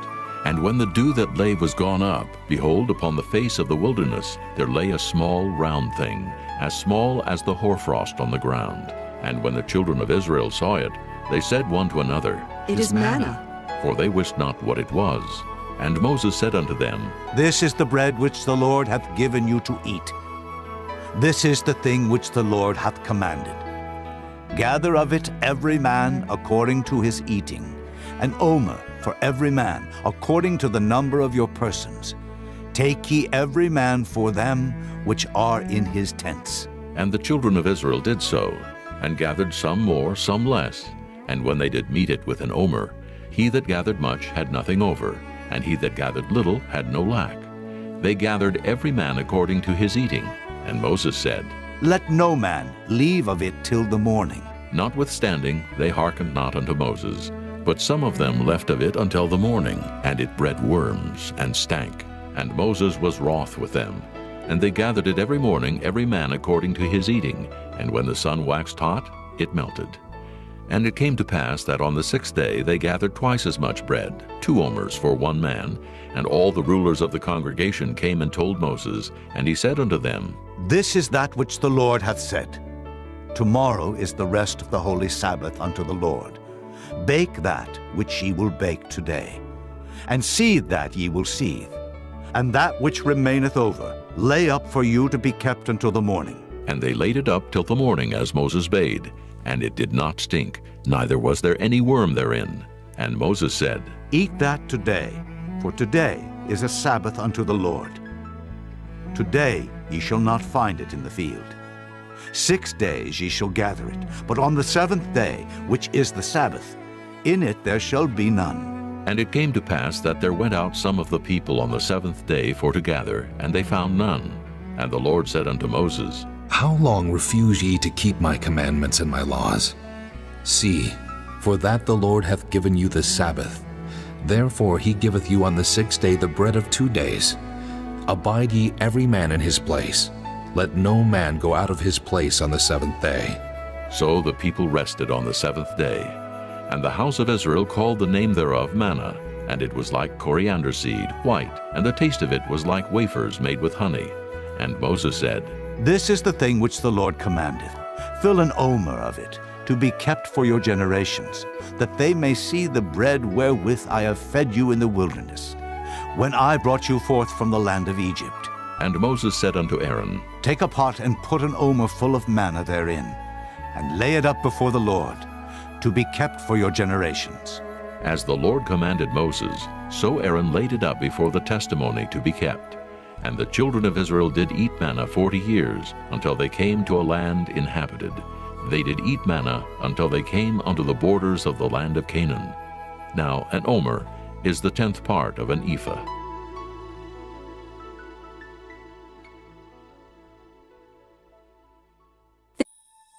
Chapter 17. And all the congregation of the children of Israel journeyed from the wilderness of Sin, after their journeys according to the commandment of the Lord, and pitched in Rephidim. And there was no water for the people to drink. Wherefore the people did chide with Moses, and said, Give us water, that we may drink. And Moses said unto them, Why chide ye with me? Wherefore do ye tempt the Lord? And the people thirsted there for water. And the people murmured against Moses, and said, Wherefore is this, that thou hast brought us up out of Egypt, to kill us and our children and our cattle with thirst? And Moses cried unto the Lord, saying, What shall I do unto this people? They be almost ready to stone me. And the Lord said unto Moses, Go on before the people, and take with thee of the elders of Israel, and thy rod wherewith thou smotest the river, take in thine hand, and go. Behold, I will stand before thee there upon the rock in Horeb, and thou shalt smite the rock, and there shall come water out of it, that the people may drink. And Moses did so in the sight of the elders of Israel. And he called the name of the place Massah and Meribah, because of the chiding of the children of Israel, and because they tempted the Lord, saying, Is the Lord among us, or not? Then came Amalek and fought with Israel in Rephidim. And Moses said unto Joshua, Choose us out men, and go out, fight with Amalek. Tomorrow I will stand on the top of the hill with the rod of God in mine hand. So Joshua did as Moses had said to him, and fought with Amalek. And Moses, Aaron, and Hur went up to the top of the hill. And it came to pass, when Moses held up his hand, that Israel prevailed. And when he let down his hand, Amalek prevailed. But Moses' hands were heavy, and they took a stone and put it under him, and he sat thereon. And Aaron and Hur stayed up his hands, the one on the one side, and the other on the other side. And his hands were steady until the going down of the sun. And Joshua discomfited Amalek and his people with the edge of the sword. And the Lord said unto Moses, Write this for a memorial in a book, and rehearse it in the ears of Joshua. For I will utterly put out the remembrance of Amalek from under heaven. And Moses built an altar, and called the name of it Jehovah Nissi. For he said, Because the Lord hath sworn that the Lord will have war with Amalek from generation to generation. Chapter 18. When Jethro, the priest of Midian, Moses' father-in-law, heard of all that God had done for Moses and for Israel his people, and that the Lord had brought Israel out of Egypt, then Jethro, Moses' father-in-law, took Zipporah, Moses' wife, after he had sent her back, and her 2 sons, of which the name of the one was Gershom. For he said, I have been an alien in a strange land. And the name of the other was Eliezer, for "The God of my father," said he, "was mine help, and delivered me from the sword of Pharaoh." And Jethro, Moses' father-in-law, came with his sons and his wife unto Moses into the wilderness, where he encamped at the mount of God. And he said unto Moses, I, thy father-in-law Jethro, am come unto thee, and thy wife and her 2 sons with her. And Moses went out to meet his father-in-law, and did obeisance, and kissed him. And they asked each other of their welfare, and they came into the tent. And Moses told his father-in-law all that the Lord had done unto Pharaoh and to the Egyptians for Israel's sake, and all the travail that had come upon them by the way, and how the Lord delivered them. And Jethro rejoiced for all the goodness which the Lord had done to Israel, whom he had delivered out of the hand of the Egyptians. And Jethro said, Blessed be the Lord, who hath delivered you out of the hand of the Egyptians, and out of the hand of Pharaoh, who hath delivered the people from under the hand of the Egyptians. Now I know that the Lord is greater than all gods, for in the thing wherein they dealt proudly he was above them. And Jethro, Moses' father-in-law, took a burnt offering and sacrifices for God. And Aaron came and all the elders of Israel to eat bread with Moses' father-in-law before God. And it came to pass on the morrow that Moses sat to judge the people, and the people stood by Moses from the morning unto the evening. And when Moses' father-in-law saw all that he did to the people, he said, What is this thing that thou doest to the people? Why sittest thou thyself alone, and all the people stand by thee from morning unto even? And Moses said unto his father-in-law, Because the people come unto me to inquire of God. When they have a matter, they come unto me, and I judge between one and another. And I do make them know the statutes of God and his laws. And Moses' father-in-law said unto him, The thing that thou doest is not good. Thou wilt surely wear away, both thou and this people that is with thee. For this thing is too heavy for thee. Thou art not able to perform it thyself alone. Hearken now unto my voice. I will give thee counsel, and God shall be with thee. Be thou for the people to Godward, that thou mayest bring the causes unto God. And thou shalt teach them ordinances and laws, and shalt show them the way wherein they must walk, and the work that they must do. Moreover, thou shalt provide out of all the people able men, such as fear God, men of truth, hating covetousness, and place such over them to be rulers of thousands, and rulers of hundreds, rulers of 50s, and rulers of 10s. And let them judge the people at all seasons. And it shall be that every great matter they shall bring unto thee, but every small matter they shall judge. So shall it be easier for thyself, and they shall bear the burden with thee.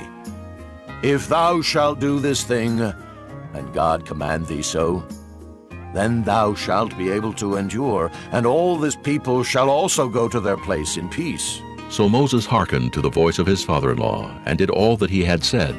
And Moses chose able men out of all Israel, and made them heads over the people, rulers of thousands, rulers of hundreds, rulers of 50s, and rulers of 10s. And they judged the people at all seasons. The hard causes they brought unto Moses, but every small matter they judged themselves. And Moses let his father-in-law depart, and he went his way into his own land. Chapter 19. In the 3rd month, when the children of Israel were gone forth out of the land of Egypt, the same day came they into the wilderness of Sinai, for they were departed from Rephidim, and were come to the desert of Sinai, and had pitched in the wilderness. And there Israel camped before the mount. And Moses went up unto God, and the Lord called unto him out of the mountain, saying, Thus shalt thou say to the house of Jacob, and tell the children of Israel, Ye have seen what I did unto the Egyptians, and how I bare you on eagle's wings, and brought you unto myself. Now therefore, if ye will obey my voice indeed, and keep my covenant, then ye shall be a peculiar treasure unto me above all people. For all the earth is mine, and ye shall be unto me a kingdom of priests, and an holy nation. These are the words which thou shalt speak unto the children of Israel. And Moses came and called for the elders of the people, and laid before their faces all these words which the Lord commanded him. And all the people answered together and said, All that the Lord hath spoken we will do. And Moses returned the words of the people unto the Lord. And the Lord said unto Moses, Lo, I come unto thee in a thick cloud, that the people may hear when I speak with thee, and believe thee forever. And Moses told the words of the people unto the Lord. And the Lord said unto Moses, Go unto the people, and sanctify them today and tomorrow. and let them wash their clothes, and be ready against the third day. For the third day the Lord will come down in the sight of all the people upon Mount Sinai.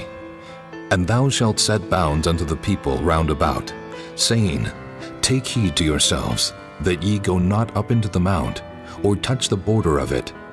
Whosoever toucheth the mount shall be surely put to death. There shall not an hand touch it, but he shall surely be stoned or shot through. Whether it be beast or man, it shall not live. When the trumpet soundeth long, they shall come up to the mount. And Moses went down from the mount unto the people, and sanctified the people, and they washed their clothes. And he said unto the people, Be ready against the third day. Come not at your wives. And it came to pass on the third day in the morning, that there were thunders and lightnings, and a thick cloud upon the mount, and the voice of the trumpet exceeding loud, so that all the people that was in the camp trembled. And Moses brought forth the people out of the camp to meet with God, and they stood at the nether part of the mount. And Mount Sinai was altogether on a smoke, because the Lord descended upon it in fire, and the smoke thereof ascended as the smoke of a furnace, and the whole mount quaked greatly. And when the voice of the trumpet sounded long, and waxed louder and louder, Moses spake, and God answered him by a voice. And the Lord came down upon Mount Sinai, on the top of the mount, and the Lord called Moses up to the top of the mount, and Moses went up. And the Lord said unto Moses, Go down, charge the people lest they break through unto the Lord to gaze, and many of them perish. And let the priests also, which come near to the Lord, sanctify themselves, lest the Lord break forth upon them. And Moses said unto the Lord, The people cannot come up to Mount Sinai, for thou chargest us, saying, Set bounds about the mount, and sanctify it. And the Lord said unto him, Away, get thee down, and thou shalt come up, thou and Aaron with thee. But let not the priests and the people break through to come up unto the Lord, lest he break forth upon them. So Moses went down unto the people, and spake unto them. Chapter 20. And God spake all these words, saying, I am the Lord thy God, which have brought thee out of the land of Egypt, out of the house of bondage. Thou shalt have no other gods before me. Thou shalt not make unto thee any graven image, or any likeness of anything that is in heaven above, or that is in the earth beneath, or that is in the water under the earth. Thou shalt not bow down thyself to them, nor serve them. For I, the Lord thy God, am a jealous God, visiting the iniquity of the fathers upon the children unto the third and fourth generation of them that hate me, and showing mercy unto thousands of them that love me, and keep my commandments. Thou shalt not take the name of the Lord thy God in vain, for the Lord will not hold him guiltless that taketh his name in vain. Remember the Sabbath day to keep it holy. 6 days shalt thou labor and do all thy work, but the seventh day is the Sabbath of the Lord thy God. In it thou shalt not do any work, thou, nor thy son, nor thy daughter, thy manservant, nor thy maidservant, nor thy cattle, nor thy stranger that is within thy gates. For in 6 days the Lord made heaven and earth, the sea, and all that in them is, and rested the seventh day. Wherefore the Lord blessed the Sabbath day, and hallowed it. Honor thy father and thy mother, that thy days may be long upon the land which the Lord thy God giveth thee. Thou shalt not kill.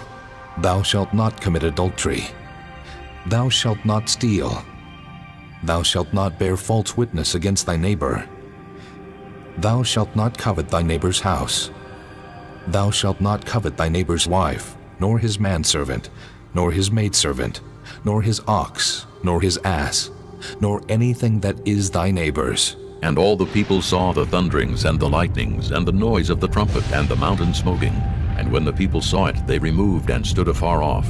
And they said unto Moses, Speak thou with us, and we will hear.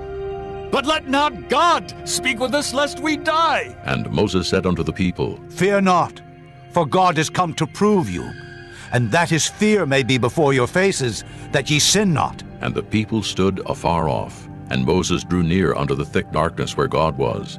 And the Lord said unto Moses, Thus thou shalt say unto the children of Israel, Ye have seen that I have talked with you from heaven. Ye shall not make with me gods of silver, neither shall ye make unto you gods of gold. An altar of earth thou shalt make unto me, and shalt sacrifice thereon thy burnt offerings, and thy peace offerings, thy sheep, and thine oxen. In all places where I record my name I will come unto thee, and I will bless thee. And if thou wilt make me an altar of stone, thou shalt not build it of hewn stone, for if thou lift up thy tool upon it, thou hast polluted it. Neither shalt thou go up by steps unto mine altar, that thy nakedness be not discovered thereon. Chapter 21. Now these are the judgments which thou shalt set before them. If thou buy an Hebrew servant, 6 years he shall serve, and in the 7th he shall go out free for nothing. If he came in by himself, he shall go out by himself. If he were married, then his wife shall go out with him. If his master have given him a wife, and she have borne him sons or daughters, the wife and her children shall be her master's, and he shall go out by himself. And if the servant shall plainly say, I love my master, my wife, and my children, I will not go out free, then his master shall bring him unto the judges. He shall also bring him to the door, or unto the doorpost, and his master shall bore his ear through with an awl, and he shall serve him forever. And if a man sell his daughter to be a maidservant, she shall not go out as the men servants do. If she please not her master, who hath betrothed her to himself, then shall he let her be redeemed. To sell her unto a strange nation he shall have no power, seeing he hath dealt deceitfully with her. And if he have betrothed her unto his son, he shall deal with her after the manner of daughters. If he take him another wife, her food, her raiment, and her duty of marriage shall he not diminish. And if he do not these 3 unto her, then shall she go out free without money. He that smiteth a man so that he die, shall be surely put to death. And if a man lie not in wait, but God deliver him into his hand, then I will appoint thee a place whither he shall flee. But if a man come presumptuously upon his neighbor to slay him with guile, thou shalt take him from mine altar, that he may die. And he that smiteth his father or his mother shall be surely put to death. And he that stealeth a man and selleth him, or if he be found in his hand, he shall surely be put to death. And he that curseth his father or his mother shall surely be put to death.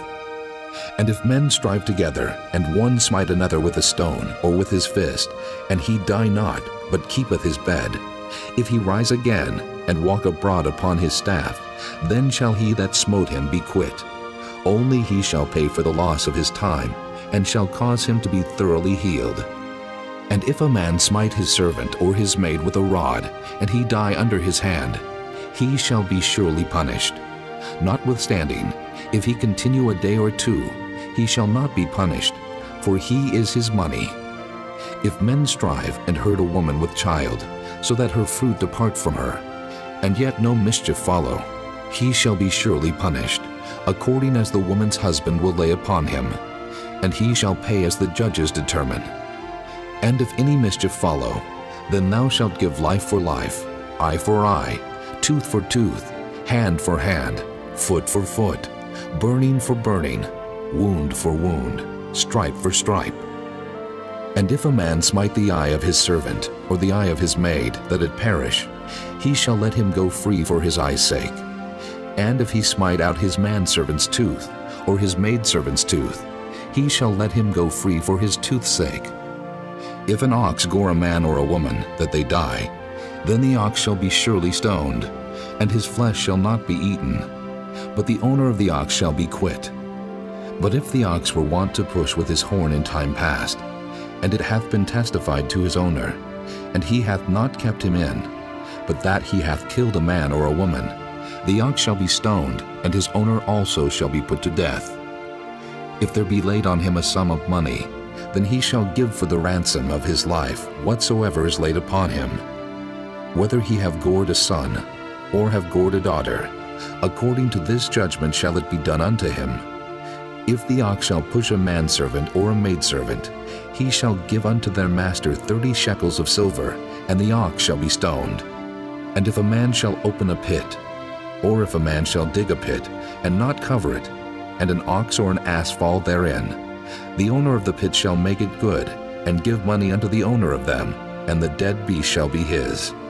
And if one man's ox hurt another's, that he die, then they shall sell the live ox and divide the money of it, and the dead ox also they shall divide. Or if it be known that the ox hath used to push in time past, and his owner hath not kept him in, he shall surely pay ox for ox, and the dead shall be his own. Chapter 22. If a man shall steal an ox or a sheep and kill it or sell it, he shall restore 5 oxen for an ox, and 4 sheep for a sheep. If a thief be found breaking up, and be smitten that he die, there shall no blood be shed for him. If the sun be risen upon him, there shall be blood shed for him, for he should make full restitution. If he have nothing, then he shall be sold for his theft. If the theft be certainly found in his hand alive, whether it be ox or ass or sheep, he shall restore double. If a man shall cause a field or vineyard to be eaten, and shall put in his beast, and shall feed in another man's field, of the best of his own field, and of the best of his own vineyard, shall he make restitution. If fire break out, and catch in thorns, so that the stacks of corn, or the standing corn, or the field be consumed therewith, he that kindled the fire shall surely make restitution. If a man shall deliver unto his neighbor money or stuff to keep, and it be stolen out of the man's house, if the thief be found, let him pay double. If the thief be not found, then the master of the house shall be brought unto the judges, to see whether he have put his hand unto his neighbor's goods. For all manner of trespass, whether it be for ox, for ass, for sheep, for raiment, or for any manner of lost thing which another challengeth to be his, the cause of both parties shall come before the judges, and whom the judges shall condemn, he shall pay double unto his neighbor.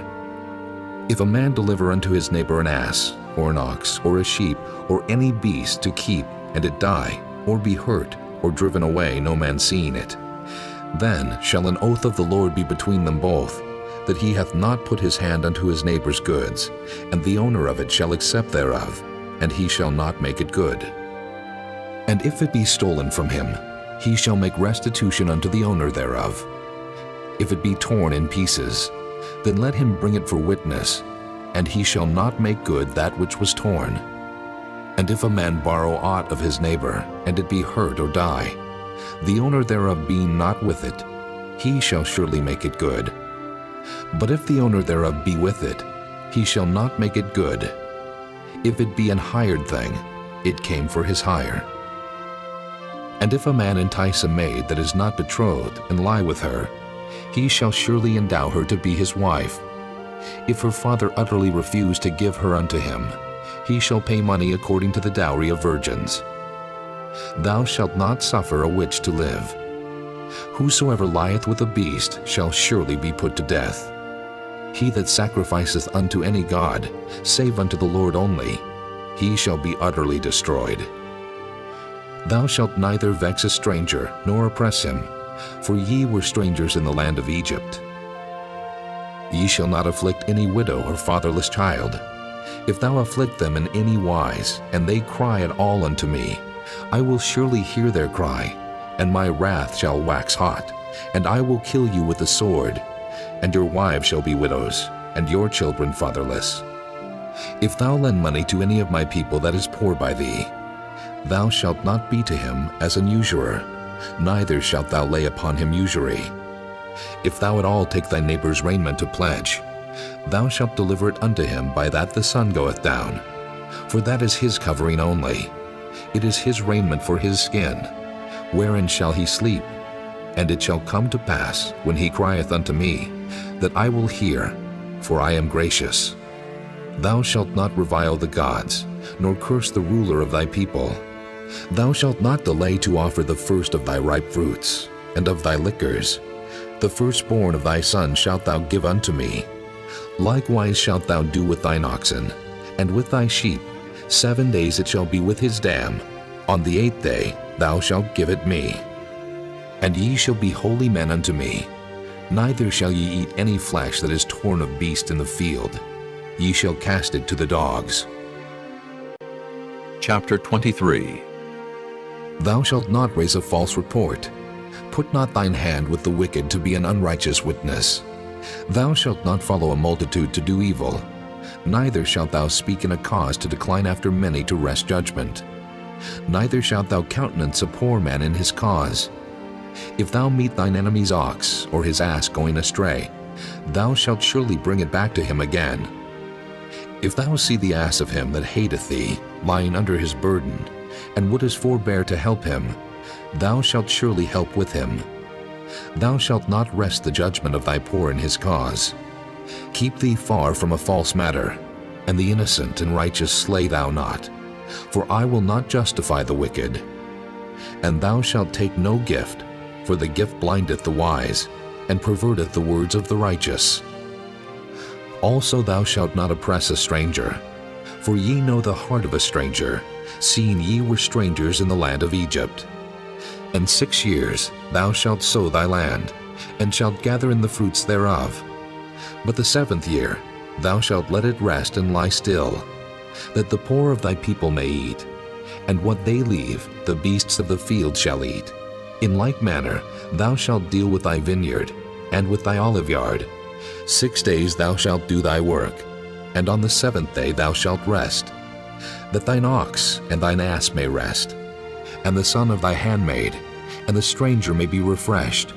And in all things that I have said unto you be circumspect, and make no mention of the name of other gods, neither let it be heard out of thy mouth. 3 times thou shalt keep a feast unto me in the year. Thou shalt keep the feast of unleavened bread.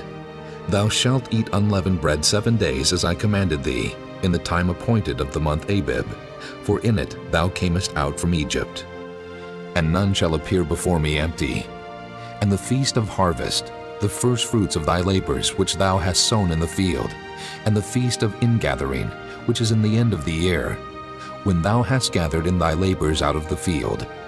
3 times in the year all thy males shall appear before the Lord God. Thou shalt not offer the blood of my sacrifice with leavened bread, neither shall the fat of my sacrifice remain until the morning. The first of the first fruits of thy land thou shalt bring into the house of the Lord thy God. Thou shalt not see the kid in his mother's milk. Behold, I send an angel before thee, to keep thee in the way, and to bring thee into the place which I have prepared. Beware of him, and obey his voice. Provoke him not, for he will not pardon your transgressions, for my name is in him. But if thou shalt indeed obey his voice, and do all that I speak, then I will be an enemy unto thine enemies, and an adversary unto thine adversaries. For mine angel shall go before thee, and bring thee in unto the Amorites, and the Hittites, and the Perizzites, and the Canaanites, the Hivites, and the Jebusites, and I will cut them off. Thou shalt not bow down to their gods, nor serve them, nor do after their works. But thou shalt utterly overthrow them, and quite break down their images. And ye shall serve the Lord your God, and he shall bless thy bread and thy water, and I will take sickness away from the midst of thee. There shall nothing cast their young, nor be barren in thy land. The number of thy days I will fulfill. I will send my fear before thee, and will destroy all the people to whom thou shalt come, and I will make all thine enemies turn their backs unto thee. And I will send hornets before thee, which shall drive out the Hivite, the Canaanite, and the Hittite from before thee. I will not drive them out from before thee in 1 year, lest the land become desolate, and the beast of the field multiply against thee. By little and little I will drive them out from before thee, until thou be increased and inherit the land. And I will set thy bounds from the Red Sea, even unto the sea of the Philistines, and from the desert unto the river. For I will deliver the inhabitants of the land into your hand, and thou shalt drive them out before thee. Thou shalt make no covenant with them, nor with their gods. They shall not dwell in thy land, lest they make thee sin against me. For if thou serve their gods, it will surely be a snare unto thee. Chapter 24. And he said unto Moses, Come up unto the Lord, thou, and Aaron, Nadab, and Abihu, and 70 of the elders of Israel, and worship ye afar off. And Moses alone shall come near the Lord, but they shall not come nigh, neither shall the people go up with him. And Moses came and told the people all the words of the Lord, and all the judgments. And all the people answered with one voice and said, All the words which the Lord hath said will we do. And Moses wrote all the words of the Lord, and rose up early in the morning, and builded an altar under the hill, and 12 pillars according to the 12 tribes of Israel. And he sent young men of the children of Israel, which offered burnt offerings, and sacrificed peace offerings of oxen unto the Lord. And Moses took half of the blood, and put it in basins, and half of the blood he sprinkled on the altar. And he took the book of the covenant, and read it in the audience of the people, and they said, All that the Lord hath said will we do, and be obedient. And Moses took the blood, and sprinkled it on the people, and said, Behold, the blood of the covenant, which the Lord hath made with you concerning all these words. Then went up Moses and Aaron, Nadab and Abihu, and 70 of the elders of Israel, and they saw the God of Israel. And there was under his feet as it were a paved work of a sapphire stone, and as it were the body of heaven in his clearness. And upon the nobles of the children of Israel he laid not his hand. Also they saw God, and did eat and drink. And the Lord said unto Moses, Come up to me into the mount, and be there, and I will give thee tables of stone, and a law and commandments which I have written, that thou mayest teach them. And Moses rose up, and his minister Joshua. And Moses went up into the mount of God, and he said unto the elders, Tarry ye here for us, until we come again unto you. And behold, Aaron and Hur are with you. If any man have any matters to do, let him come unto them. And Moses went up into the mount, and a cloud covered the mount. And the glory of the Lord abode upon Mount Sinai, and the cloud covered it 6 days. And the 7th day he called unto Moses out of the midst of the cloud. And the sight of the glory of the Lord was like devouring fire on the top of the mount in the eyes of the children of Israel. And Moses went into the midst of the cloud, and gat him up into the mount.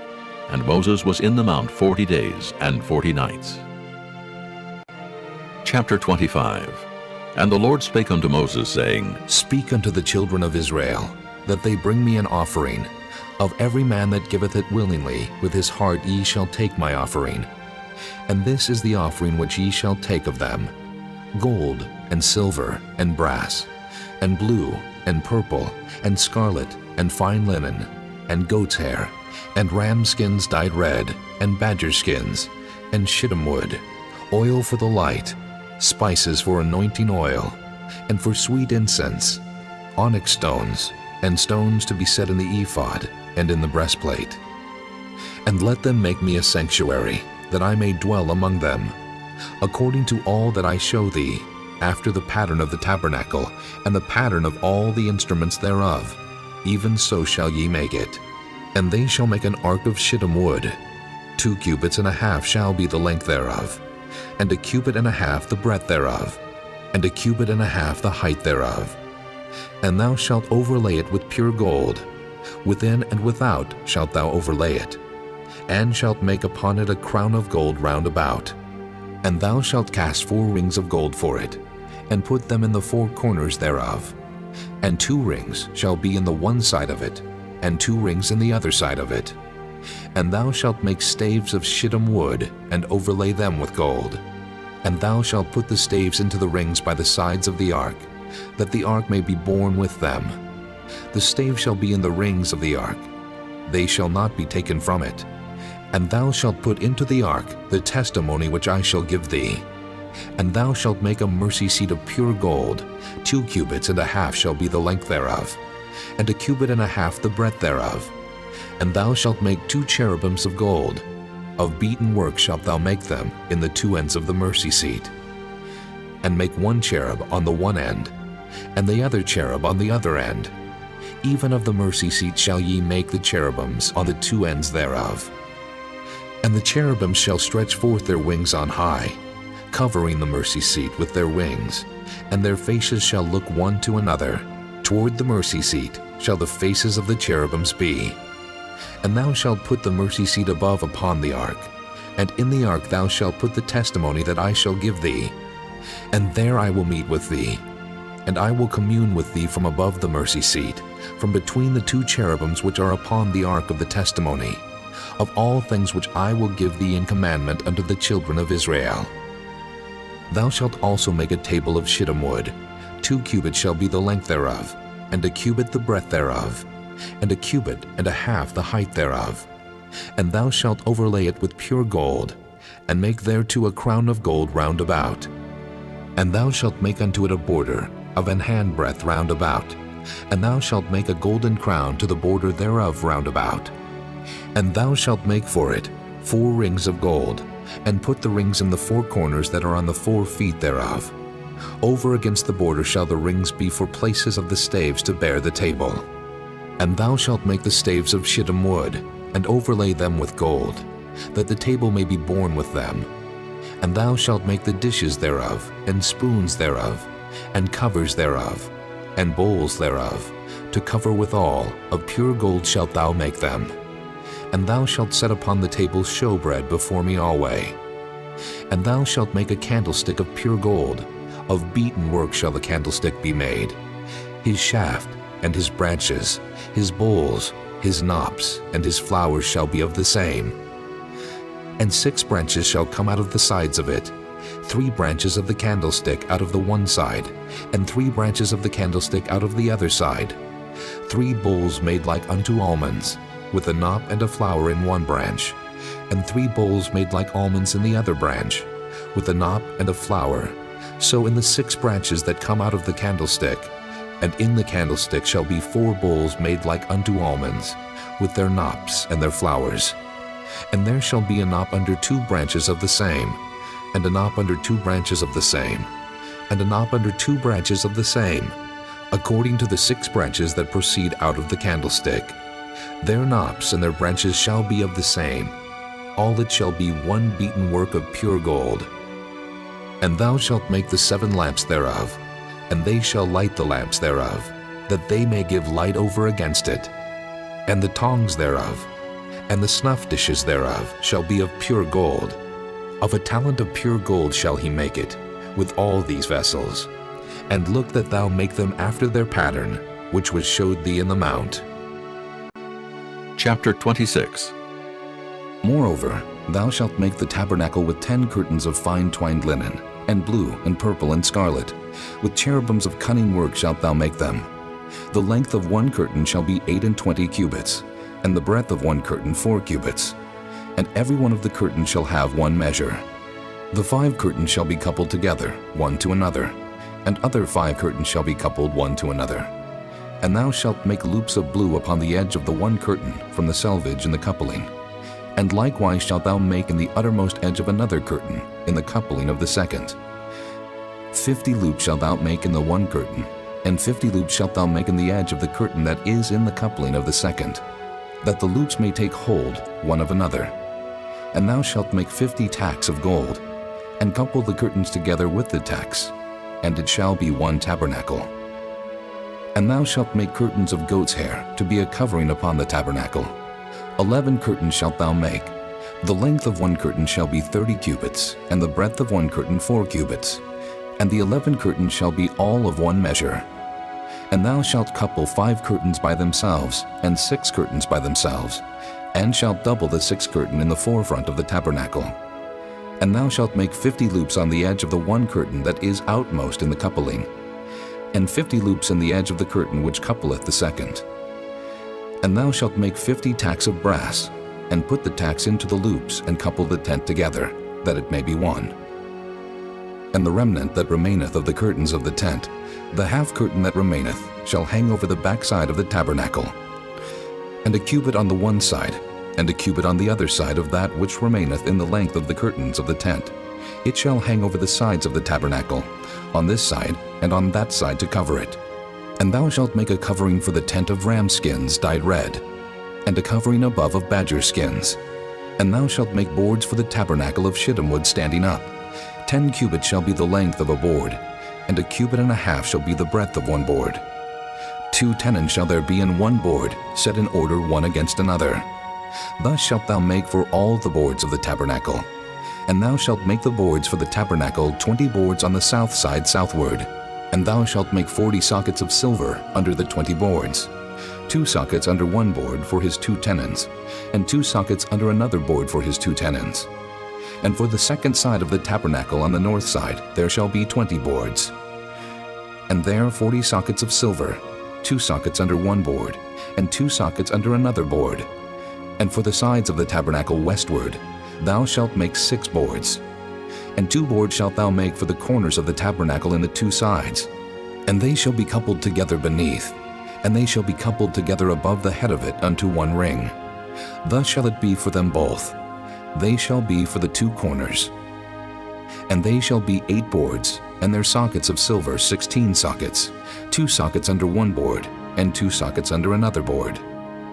And thou shalt make bars of shittim wood, 5 for the boards of the one side of the tabernacle, and 5 bars for the boards of the other side of the tabernacle, and 5 bars for the boards of the side of the tabernacle, for the 2 sides westward. And the middle bar in the midst of the board shall reach from end to end. And thou shalt overlay the boards with gold, and make their rings of gold for places for the bars. And thou shalt overlay the bars with gold. And thou shalt rear up the tabernacle according to the fashion thereof, which was showed thee in the mount. And thou shalt make a veil of blue, and purple, and scarlet, and fine twined linen of cunning work. With cherubims shall it be made. And thou shalt hang it upon 4 pillars of shittim wood overlaid with gold. Their hooks shall be of gold upon the 4 sockets of silver. And thou shalt hang up the veil under the tacks, that thou mayest bring in thither within the veil the ark of the testimony. And the veil shall divide unto you between the holy place and the most holy. And thou shalt put the mercy seat upon the ark of the testimony in the most holy place. And thou shalt set the table without the veil, and the candlestick over against the table on the side of the tabernacle toward the south. And thou shalt put the table on the north side. And thou shalt make an hanging for the door of the tent, of blue and purple and scarlet, and fine twined linen, wrought with needlework. And thou shalt make for the hanging 5 pillars of shittim wood, and overlay them with gold, and their hooks shall be of gold. And thou shalt cast 5 sockets of brass for them. Chapter 27. And thou shalt make an altar of shittim wood, 5 cubits long, and 5 cubits broad. The altar shall be 4 square, and the height thereof shall be 3 cubits. And thou shalt make the horns of it upon the 4 corners thereof. His horn shall be of the same. And thou shalt overlay it with brass. And thou shalt make his pans to receive his ashes, and his shovels, and his basins, and his flesh hooks, and his fire pans. All the vessels thereof thou shalt make of brass. And thou shalt make for it a grate of network of brass. And upon the net shalt thou make 4 brassen rings in the 4 corners thereof. And thou shalt put it under the compass of the altar beneath, that the net may be even to the midst of the altar. And thou shalt make staves for the altar, staves of shittim wood, and overlay them with brass. And the staves shall be put into the rings, and the staves shall be upon the 2 sides of the altar to bear it. Hollow with boards shalt thou make it. As it was showed thee in the mount, so shall they make it. And thou shalt make the court of the tabernacle. For the south side southward there shall be hangings for the cord of fine twined linen, of 100 cubits long for one side. And the 20 pillars thereof, and their 20 sockets shall be of brass. The hooks of the pillars, and their fillets shall be of silver. And likewise for the north side in length there shall be hangings of 100 cubits long, and his 20 pillars, and their 20 sockets of brass. The hooks of the pillars, and their fillets of silver. And for the breadth of the court on the west side shall be hangings of 50 cubits, their pillars 10, and their sockets 10. And the breadth of the court on the east side eastward shall be 50 cubits. The hangings of one side of the gate shall be 15 cubits, their pillars 3, and their sockets 3. And on the other side shall be hangings 15 cubits, their pillars 3, and their sockets 3. And for the gate of the court shall be an hanging of 20 cubits, of blue and purple and scarlet, and fine twined linen, wrought with needlework. And their pillars shall be 4, and their sockets 4. All the pillars round about the court shall be filleted with silver. Their hooks shall be of silver, and their sockets of brass. The length of the court shall be 100 cubits, and the breadth 50, everywhere. And the height 5 cubits of fine twined linen, and their sockets of brass. All the vessels of the tabernacle and all the service thereof, and all the pins thereof, and all the pins of the court shall be of brass. And thou shalt command the children of Israel that they bring thee pure oil, olive beaten for the light, to cause the lamp to burn always. In the tabernacle of the congregation without the veil, which is before the testimony, Aaron and his sons shall order it from evening to morning before the Lord. It shall be a statute forever unto their generations on the behalf of the children of Israel. Chapter 28. And take thou unto thee Aaron thy brother, and his sons with him from among the children of Israel, that he may minister unto me in the priest's office, even Aaron, Nadab, and Abihu, Eleazar, and Ithamar, Aaron's sons. And thou shalt make holy garments for Aaron thy brother, for glory and for beauty. And thou shalt speak unto all that are wise-hearted, whom I have filled with the spirit of wisdom, that they may make Aaron's garments to consecrate him, that he may minister unto me in the priest's office. And these are the garments which they shall make: a breastplate, and an ephod, and a robe, and a broidered coat, a mitre, and a girdle. And they shall make holy garments for Aaron thy brother and his sons, that he may minister unto me in the priest's office. And they shall take gold, and blue, and purple, and scarlet, and fine linen. And they shall make the ephod of gold, of blue, and of purple, of scarlet, and fine twined linen with cunning work. It shall have the two shoulder pieces thereof joined at the two edges thereof, and so it shall be joined together. And the curious girdle of the ephod which is upon it shall be of the same according to the work thereof, even of gold, of blue, and purple, and scarlet, and fine twined linen. And thou shalt take 2 onyx stones, and grave on them the names of the children of Israel, 6 of their names on one stone, and the other 6 names of the rest on the other stone according to their birth. With the work of an engraver in stone, like the engravings of a signet, shalt thou engrave the 2 stones with the names of the children of Israel. Thou shalt make them to be set in ouches of gold. And thou shalt put the 2 stones upon the shoulders of the ephod for stones of memorial unto the children of Israel. And Aaron shall bear their names before the Lord upon his 2 shoulders for a memorial. And thou shalt make ouches of gold, and 2 chains of pure gold at the ends, of wreathen work shalt thou make them, and fasten the wreathen chains to the ouches. And thou shalt make the breastplate of judgment with cunning work. After the work of the ephod thou shalt make it. Of gold, of blue, and of purple, and of scarlet, and of fine twined linen shalt thou make it. 4 square it shall be being doubled. A span shall be the length thereof, and a span shall be the breadth thereof. And thou shalt set in it settings of stones, even 4 rows of stones. The first row shall be a sardius, a topaz, and a carbuncle. This shall be the first row. And the second row shall be an emerald, a sapphire, and a diamond. And the third row, a ligure, an agate, and an amethyst. And the 4th row, a beryl, and an onyx, and a jasper. They shall be set in gold in their enclosings. And the stones shall be with the names of the children of Israel, 12 according to their names, like the engravings of a signet. Every one with his name shall they be according to the 12 tribes. And thou shalt make upon the breastplate chains at the ends of wreathen work of pure gold. And thou shalt make upon the breastplate 2 rings of gold, and shalt put the 2 rings on the 2 ends of the breastplate.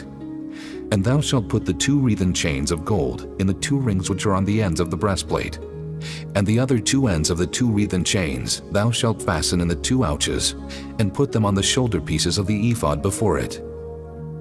And thou shalt make 2 rings of gold, and thou shalt put them upon the 2 ends of the breastplate in the border thereof, which is in the side of the ephod inward. And 2 other rings of gold thou shalt make, and shalt put them on the 2 sides of the ephod underneath, toward the forepart thereof, over against the other coupling thereof, above the curious girdle of the ephod.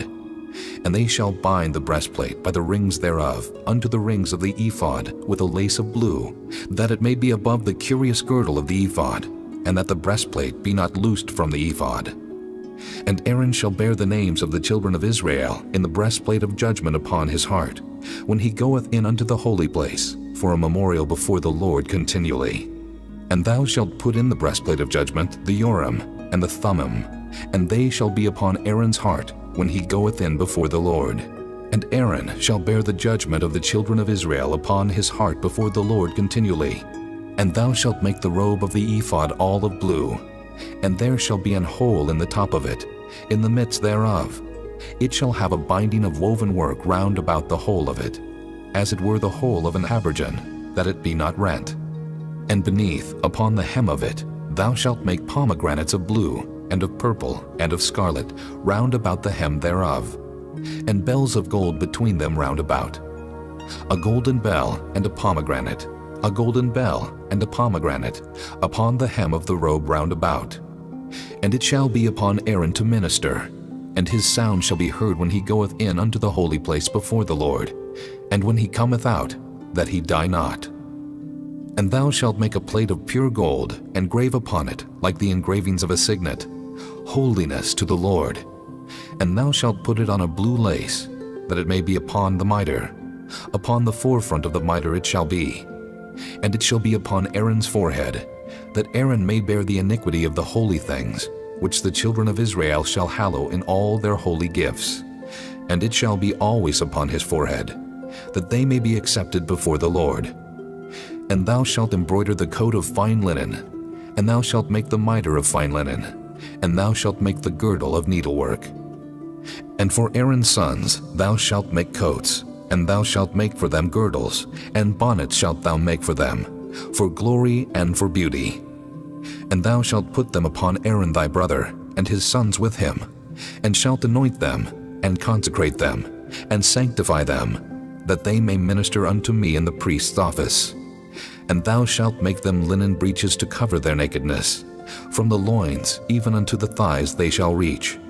And they shall be upon Aaron and upon his sons, when they come in unto the tabernacle of the congregation, or when they come near unto the altar to minister in the holy place, that they bear not iniquity and die.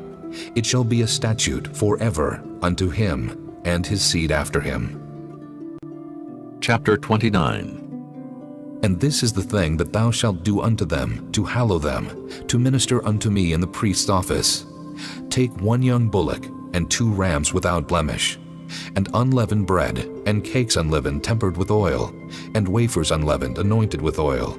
Of wheaten flour shalt thou make them. And thou shalt put them into 1 basket, and bring them in the basket with the bullock and the 2 rams. And Aaron and his sons thou shalt bring unto the door of the tabernacle of the congregation, and shalt wash them with water. And thou shalt take the garments, and put upon Aaron the coat, and the robe of the ephod, and the ephod, and the breastplate, and gird him with the curious girdle of the ephod. And thou shalt put the mitre upon his head, and put the holy crown upon the mitre.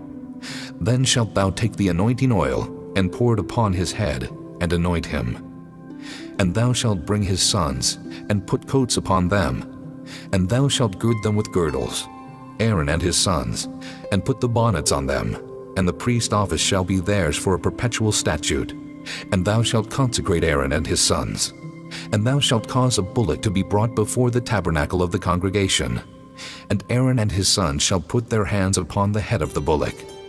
And thou shalt kill the bullock before the Lord, by the door of the tabernacle of the congregation. And thou shalt take of the blood of the bullock, and put it upon the horns of the altar with thy finger, and pour all the blood beside the bottom of the altar. And thou shalt take all the fat that covereth the inwards, and the caul that is above the liver, and the 2 kidneys, and the fat that is upon them, and burn them upon the altar.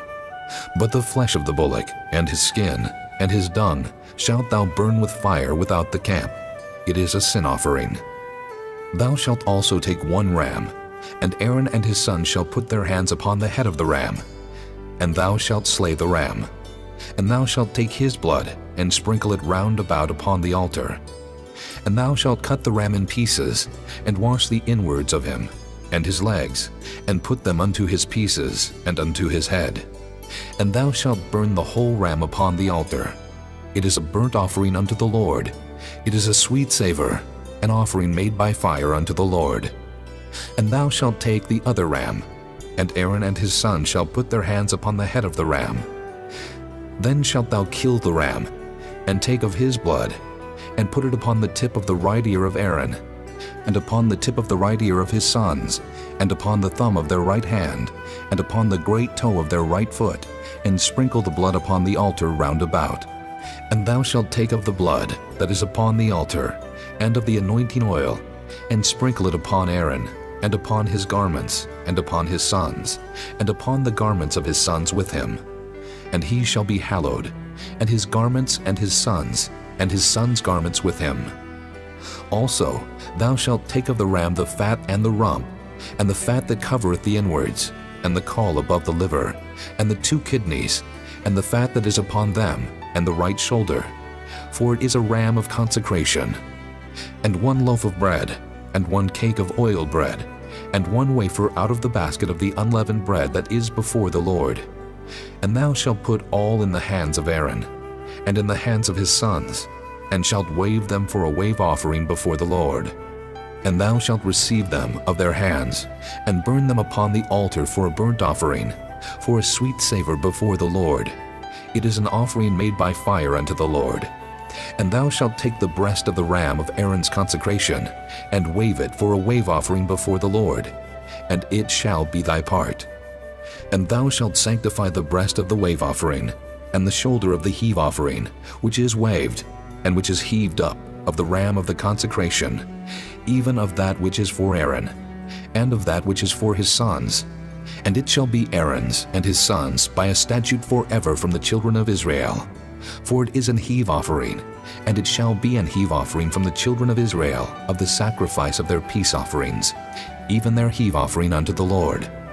And the holy garments of Aaron shall be his sons after him, to be anointed therein, and to be consecrated in them. And that son that is priest in his stead shall put them on 7 days, when he cometh into the tabernacle of the congregation to minister in the holy place. And thou shalt take the ram of the consecration, and seethe his flesh in the holy place.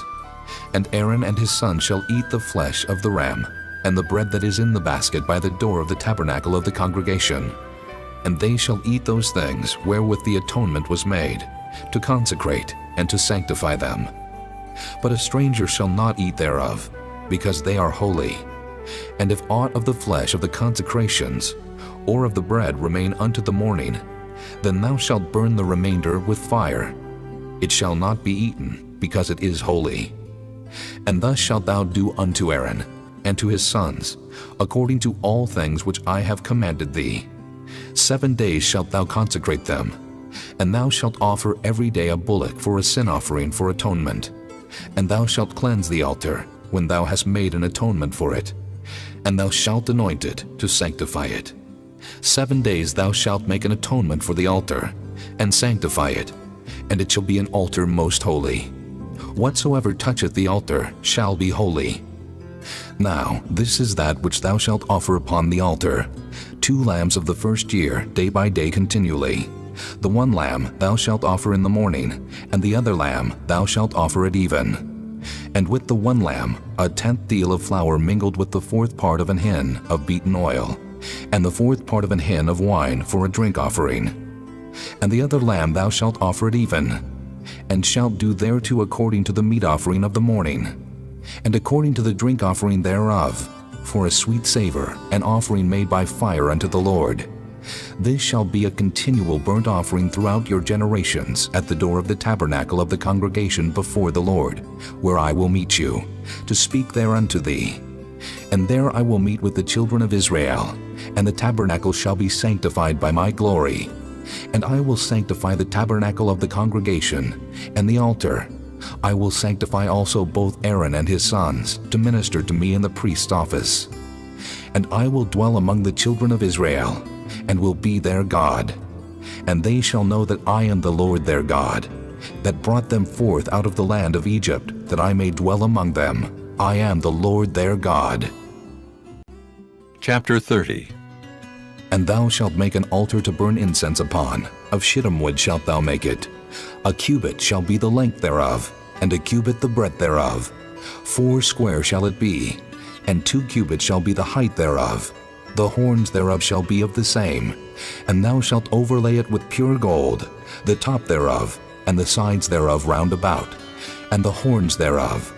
And thou shalt make unto it a crown of gold round about. And 2 golden rings shalt thou make to it under the crown of it, by the 2 corners thereof. Upon the 2 sides of it shalt thou make it, and they shall be for places for the staves to bear it withal. And thou shalt make the staves of shittim wood, and overlay them with gold. And thou shalt put it before the veil that is by the ark of the testimony, before the mercy seat that is over the testimony, where I will meet with thee. And Aaron shall burn thereon sweet incense every morning. When he dresseth the lamps, he shall burn incense upon it. And when Aaron lighteth the lamps at even, he shall burn incense upon it, a perpetual incense before the Lord throughout your generations. Ye shall offer no strange incense thereon, nor burnt sacrifice, nor meat offering, neither shall ye pour drink offering thereon. And Aaron shall make an atonement upon the horns of it once in a year, with the blood of the sin offering of atonements. Once in the year shall he make atonement upon it throughout your generations. It is most holy unto the Lord. And the Lord spake unto Moses, saying, When thou takest the sum of the children of Israel after their number, then shall they give every man a ransom for his soul unto the Lord, when thou numberest them, that there be no plague among them when thou numberest them. This they shall give, every one that passeth among them that are numbered, half a shekel after the shekel of the sanctuary. A shekel is 20 gerahs, and half shekel shall be the offering of the Lord. Every one that passeth among them that are numbered, from 20 years old and above, shall give an offering unto the Lord. The rich shall not give more, and the poor shall not give less than half a shekel, when they give an offering unto the Lord to make an atonement for your souls. And thou shalt take the atonement money of the children of Israel, and shalt appoint it for the service of the tabernacle of the congregation, that it may be a memorial unto the children of Israel before the Lord, to make an atonement for your souls. And the Lord spake unto Moses, saying, Thou shalt also make a laver of brass, and his foot also of brass, to wash withal, and thou shalt put it between the tabernacle of the congregation and the altar, and thou shalt put water therein. For Aaron and his sons shall wash their hands and their feet thereat. When they go into the tabernacle of the congregation, they shall wash with water, that they die not. Or when they come near to the altar to minister, to burn offering made by fire unto the Lord. So they shall wash their hands and their feet, that they die not. And it shall be a statute forever to them, even to him and to his seed throughout their generations. Moreover, the Lord spake unto Moses, saying, Take thou also unto thee principal spices of pure myrrh, 500 shekels, and of sweet cinnamon half so much, even 250 shekels, and of sweet calamus 250 shekels, and of cassia 500 shekels, after the shekel of the sanctuary, and of oil olive and hin. And thou shalt make it an oil of holy ointment, an ointment compound after the art of the apothecary. It shall be an holy anointing oil. And thou shalt anoint the tabernacle of the congregation therewith, and the ark of the testimony, and the table, and all his vessels, and the candlestick, and his vessels, and the altar of incense, and the altar of burnt offering with all his vessels, and the laver, and his foot. And thou shalt sanctify them, that they may be most holy. Whatsoever toucheth them shall be holy. And thou shalt anoint Aaron and his sons, and consecrate them, that they may minister unto me in the priest's office. And thou shalt speak unto the children of Israel, saying, This shall be an holy anointing oil unto me throughout your generations. Upon man's flesh shall it not be poured, neither shall ye make any other like it after the composition of it. It is holy, and it shall be holy unto you. Whosoever compoundeth any like it, or whosoever putteth any of it upon a stranger, shall even be cut off from his people. And the Lord said unto Moses, Take unto thee sweet spices, stacte, and onycha, and galbanum. These sweet spices with pure frankincense, of each shall there be a like weight. And thou shalt make it a perfume, a confection after the art of the apothecary, tempered together, pure and holy. And thou shalt beat some of it very small, and put of it before the testimony in the tabernacle of the congregation, where I will meet with thee. It shall be unto you most holy.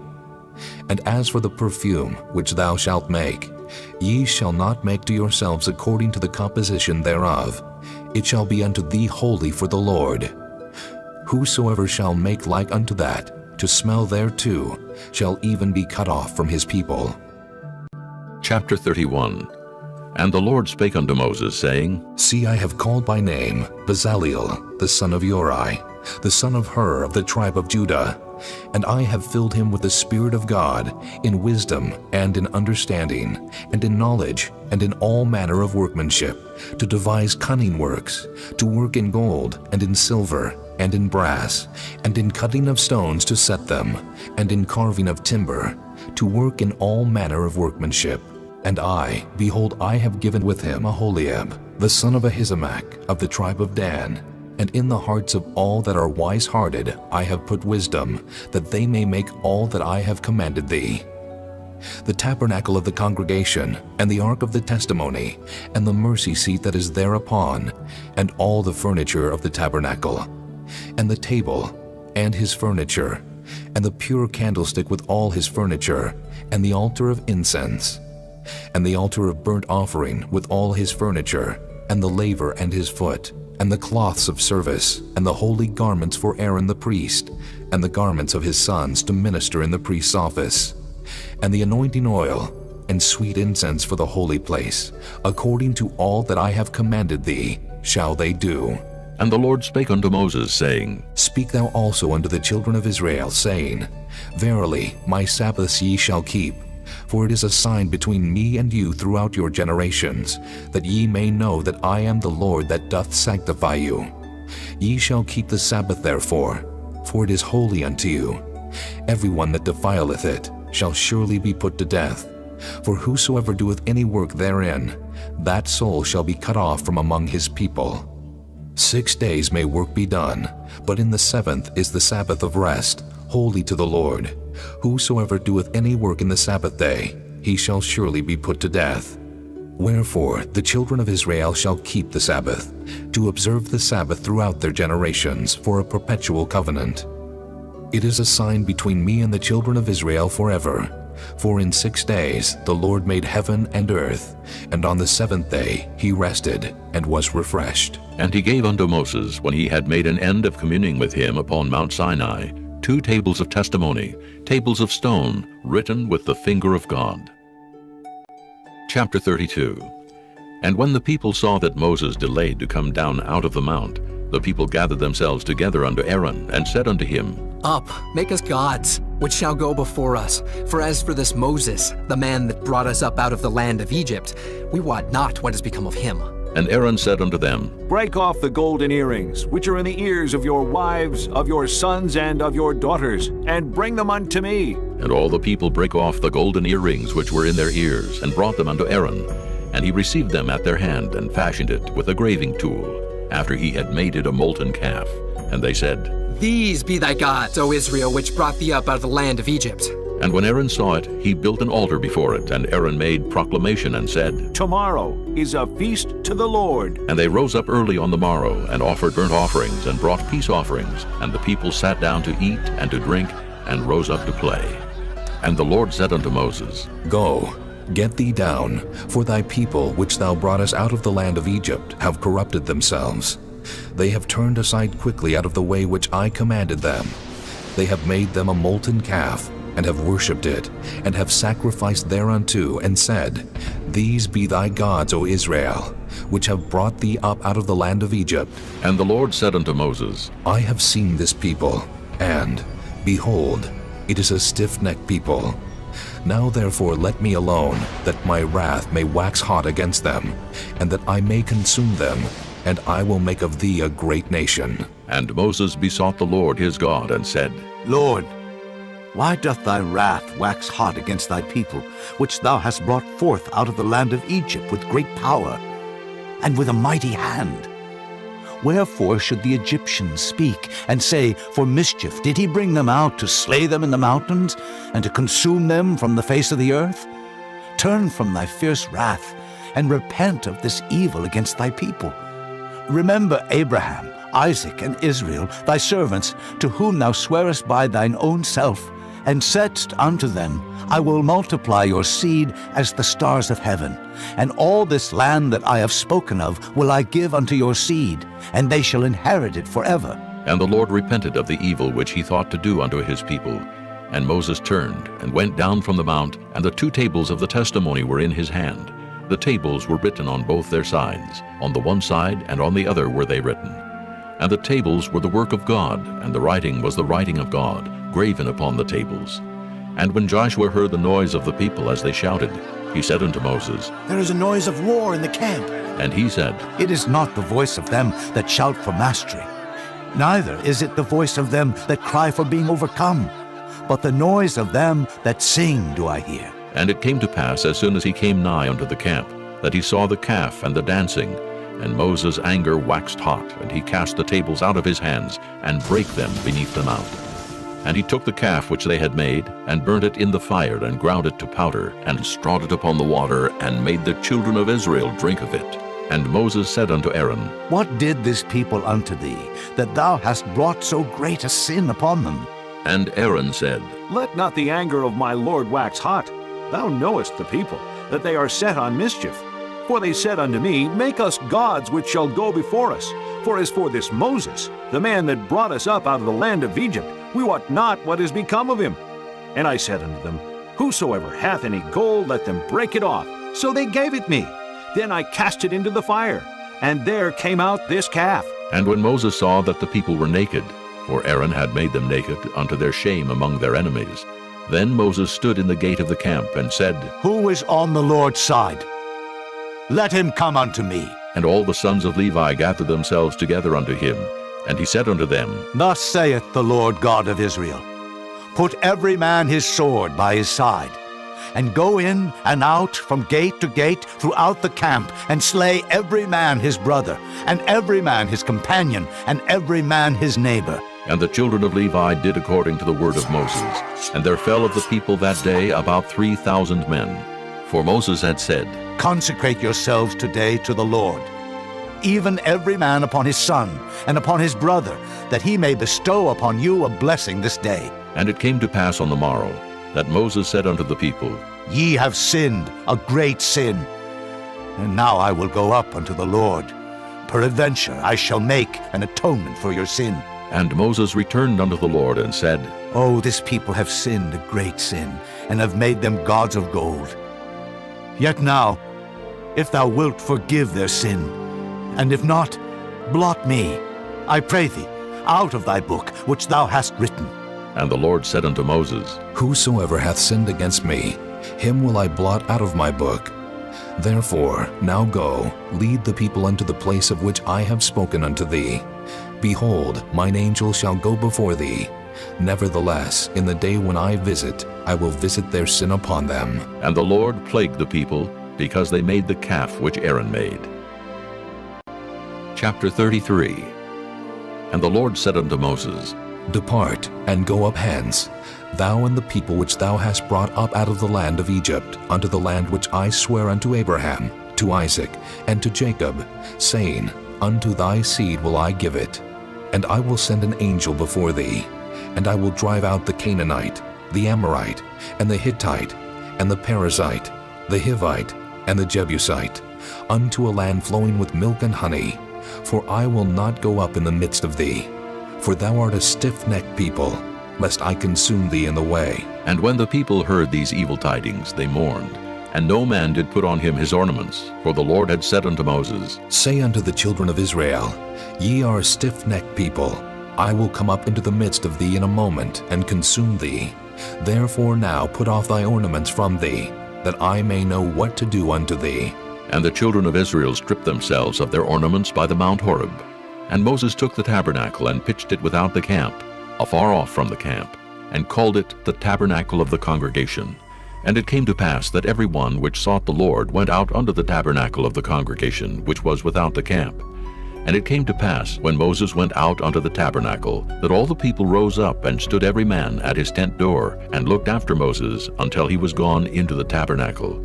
And it came to pass, as Moses entered into the tabernacle, the cloudy pillar descended, and stood at the door of the tabernacle, and the Lord talked with Moses. And all the people saw the cloudy pillar stand at the tabernacle door, and all the people rose up and worshipped, every man in his tent door. And the Lord spake unto Moses face to face, as a man speaketh unto his friend. And he turned again into the camp. But his servant Joshua the son of Nun, a young man, departed not out of the tabernacle. And Moses said unto the Lord, See, thou sayest unto me, Bring up this people. And thou hast not let me know whom thou wilt send with me. Yet thou hast said, I know thee by name, and thou hast also found grace in my sight. Now, therefore, I pray thee, if I have found grace in thy sight, show me now thy way, that I may know thee, that I may find grace in thy sight, and consider that this nation is thy people. And he said, My presence shall go with thee, and I will give thee rest. And he said unto him, If thy presence go not with me, carry us not up hence. For wherein shall it be known here that I and thy people have found grace in thy sight? Is it not in that thou goest with us? So shall we be separated, I and thy people, from all the people that are upon the face of the earth. And the Lord said unto Moses, I will do this thing also that thou hast spoken, for thou hast found grace in my sight, and I know thee by name. And he said, I beseech thee, show me thy glory. And he said, I will make all my goodness pass before thee, and I will proclaim the name of the Lord before thee, and will be gracious to whom I will be gracious, and will show mercy on whom I will show mercy. And he said, Thou canst not see my face, for there shall no man see me and live. And the Lord said, Behold, there is a place by me, and thou shalt stand upon a rock. And it shall come to pass, while my glory passeth by, that I will put thee in a cleft of the rock, and will cover thee with my hand while I pass by. And I will take away mine hand, and thou shalt see my back parts, but my face shall not be seen. This concludes disc number 5. Chapter 34. And the Lord said unto Moses, Hew thee 2 tables of stone like unto the first, and I will write upon these tables the words that were in the first tables which thou breakest. And be ready in the morning, and come up in the morning unto Mount Sinai, and present thyself there to me in the top of the mount. And no man shall come up with thee, neither let any man be seen throughout all the mount, neither let the flocks nor herds feed before that mount. And he hewed 2 tables of stone like unto the first. And Moses rose up early in the morning, and went up unto Mount Sinai, as the Lord had commanded him, and took in his hand the 2 tables of stone. And the Lord descended in the cloud, and stood with him there, and proclaimed the name of the Lord. And the Lord passed by before him, and proclaimed, The Lord God, merciful and gracious, long-suffering and abundant in goodness and truth, keeping mercy for thousands, forgiving iniquity and transgression and sin, and that will by no means clear the guilty, visiting the iniquity of the fathers upon the children, and upon the children's children, unto the 3rd and to the 4th generation. And Moses made haste, and bowed his head toward the earth, and worshipped. And he said, If now I have found grace in thy sight, O Lord, let my Lord, I pray thee, go among us, for it is a stiff-necked people. And pardon our iniquity and our sin, and take us for thine inheritance. And he said, Behold, I make a covenant. Before all thy people I will do marvels, such as have not been done in all the earth, nor in any nation. And all the people among which thou art shall see the work of the Lord, for it is a terrible thing that I will do with thee. Observe thou that which I command thee this day. Behold, I drive out before thee the Amorite, and the Canaanite, and the Hittite, and the Perizzite, and the Hivite, and the Jebusite. Take heed to thyself, lest thou make a covenant with the inhabitants of the land whither thou goest, lest it be for a snare in the midst of thee. But ye shall destroy their altars, break their images, and cut down their groves. For thou shalt worship no other God, for the Lord, whose name is jealous, is a jealous God, lest thou make a covenant with the inhabitants of the land, and they go a-whoring after their gods, and do sacrifice unto their gods, and one call thee, and thou eat of his sacrifice. And thou take of their daughters unto thy sons, and their daughters go a-whoring after their gods, and make thy sons go a-whoring after their gods. Thou shalt make thee no molten gods. The feast of unleavened bread shalt thou keep.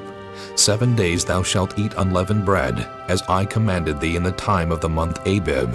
For in the month Abib thou camest out from Egypt. All that openeth the matrix is mine, and every firstling among thy cattle, whether ox or sheep that is male. But the firstling of an ass thou shalt redeem with a lamb, and if thou redeem him not, then shalt thou break his neck. All the firstborn of thy sons thou shalt redeem, and none shall appear before me empty.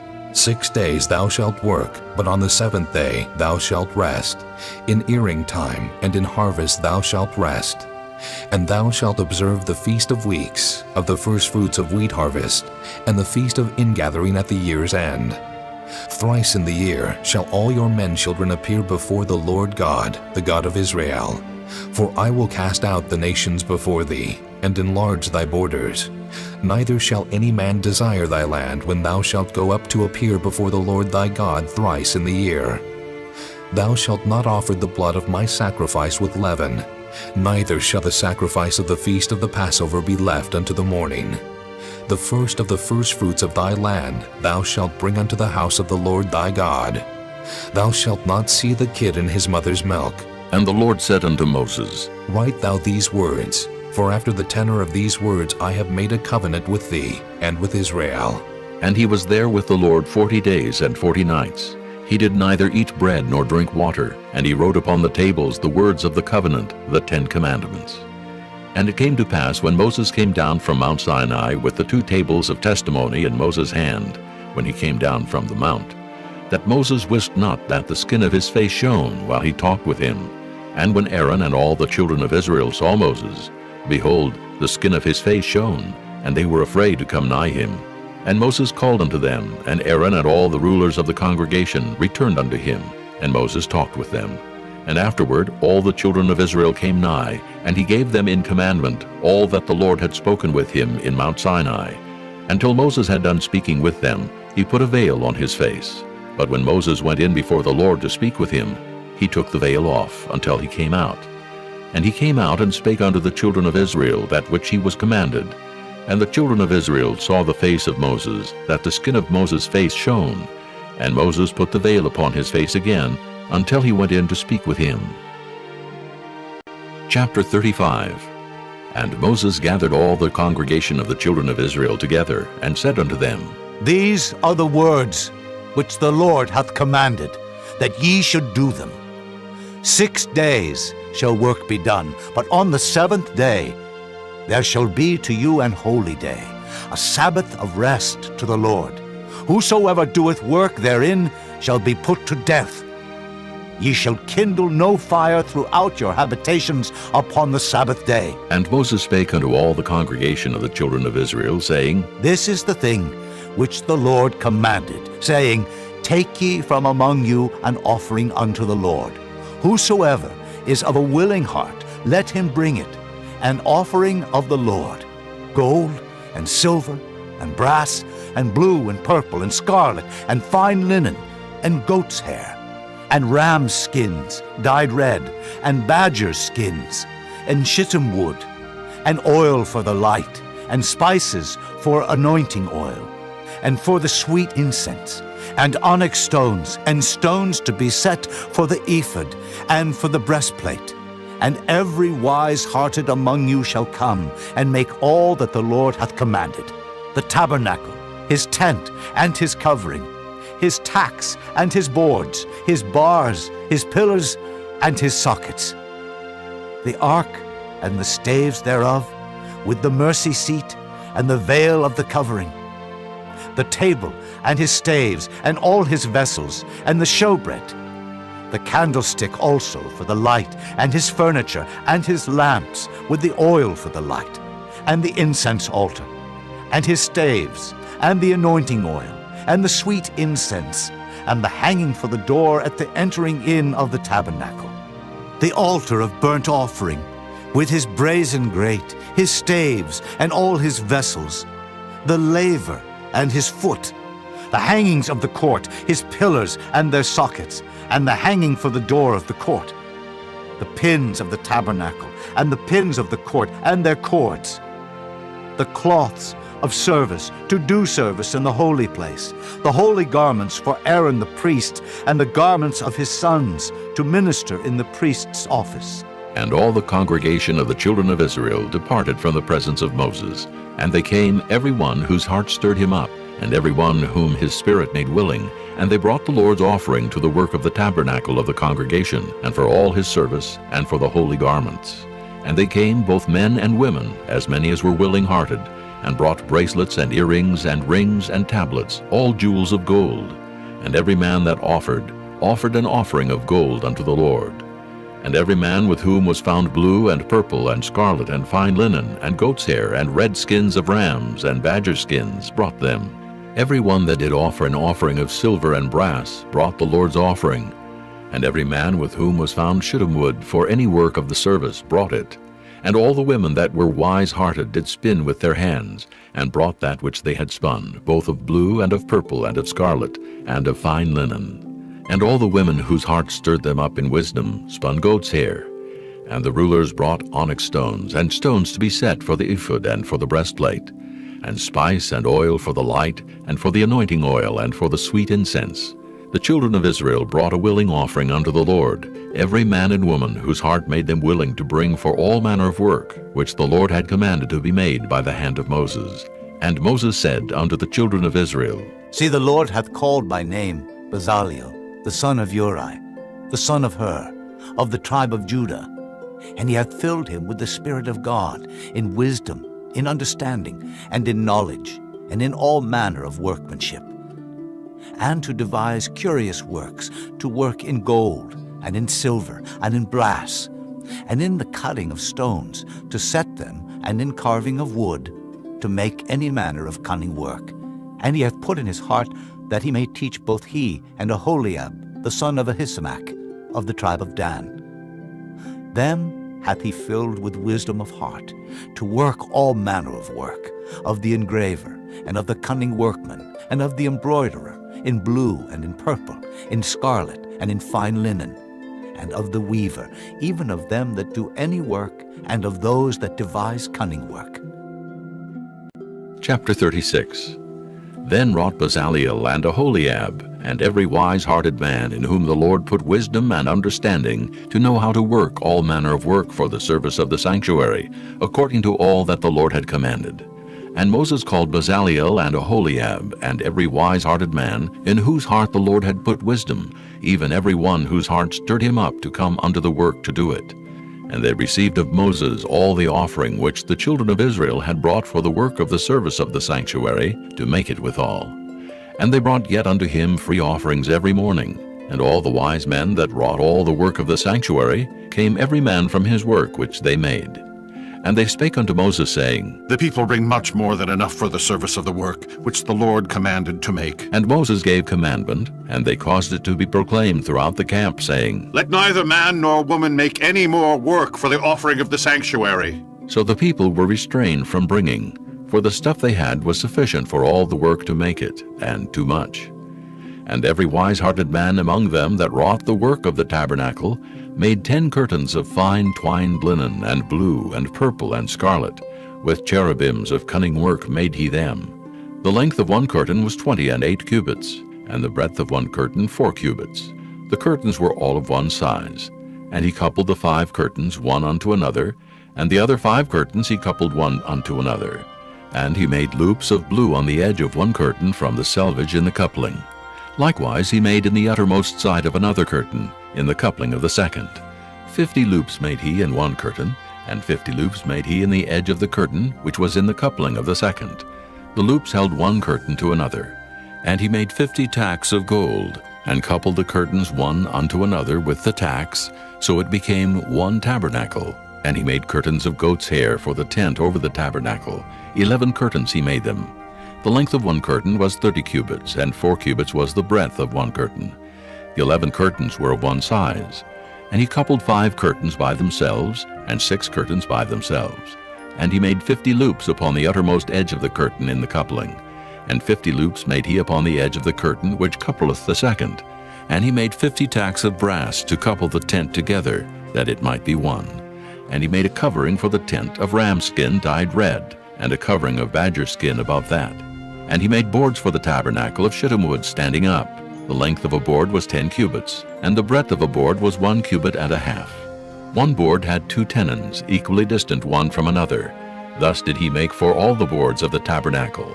And he made boards for the tabernacle, 20 boards for the south side southward. And 40 sockets of silver he made under the 20 boards, 2 sockets under one board for his 2 tenons, and 2 sockets under another board for his 2 tenons. And for the other side of the tabernacle, which is toward the north corner, he made 20 boards, and there 40 sockets of silver, 2 sockets under one board, and 2 sockets under another board. And for the sides of the tabernacle westward, he made 6 boards. and 2 boards made he for the corners of the tabernacle in the 2 sides. And they were coupled beneath, and coupled together at the head thereof, to 1 ring. Thus he did to both of them in both the corners.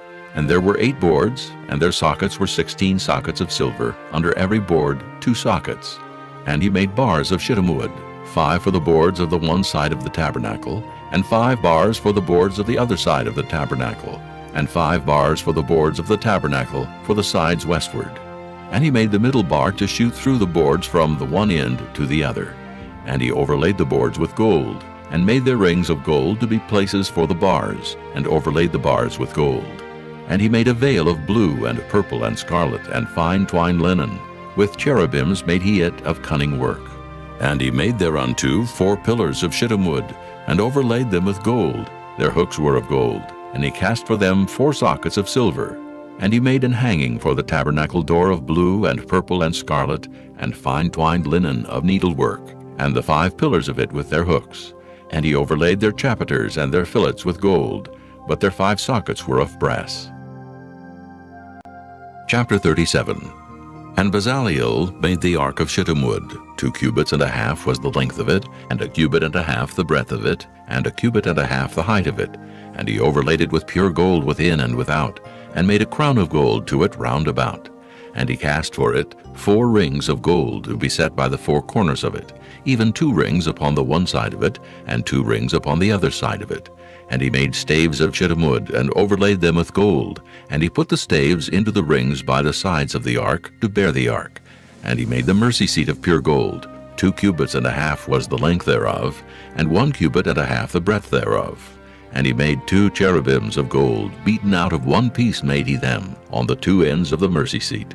1 cherub on the end on this side, and another cherub on the other end on that side. Out of the mercy seat made he the cherubims on the 2 ends thereof. And the cherubims spread out their wings on high, and covered with their wings over the mercy seat, with their faces one to another. Even to the mercy seatward were the faces of the cherubims. And he made the table of shittim wood. 2 cubits was the length thereof, and 1 cubit the breadth thereof, and 1 cubit and a half the height thereof. And he overlaid it with pure gold, and made thereunto a crown of gold round about. Also he made thereunto a border of an handbreadth round about, and made a crown of gold for the border thereof round about. And he cast for it 4 rings of gold, and put the rings upon the 4 corners that were in the 4 feet thereof. Over against the border were the rings, the places for the staves to bear the table. And he made the staves of shittim wood, and overlaid them with gold to bear the table.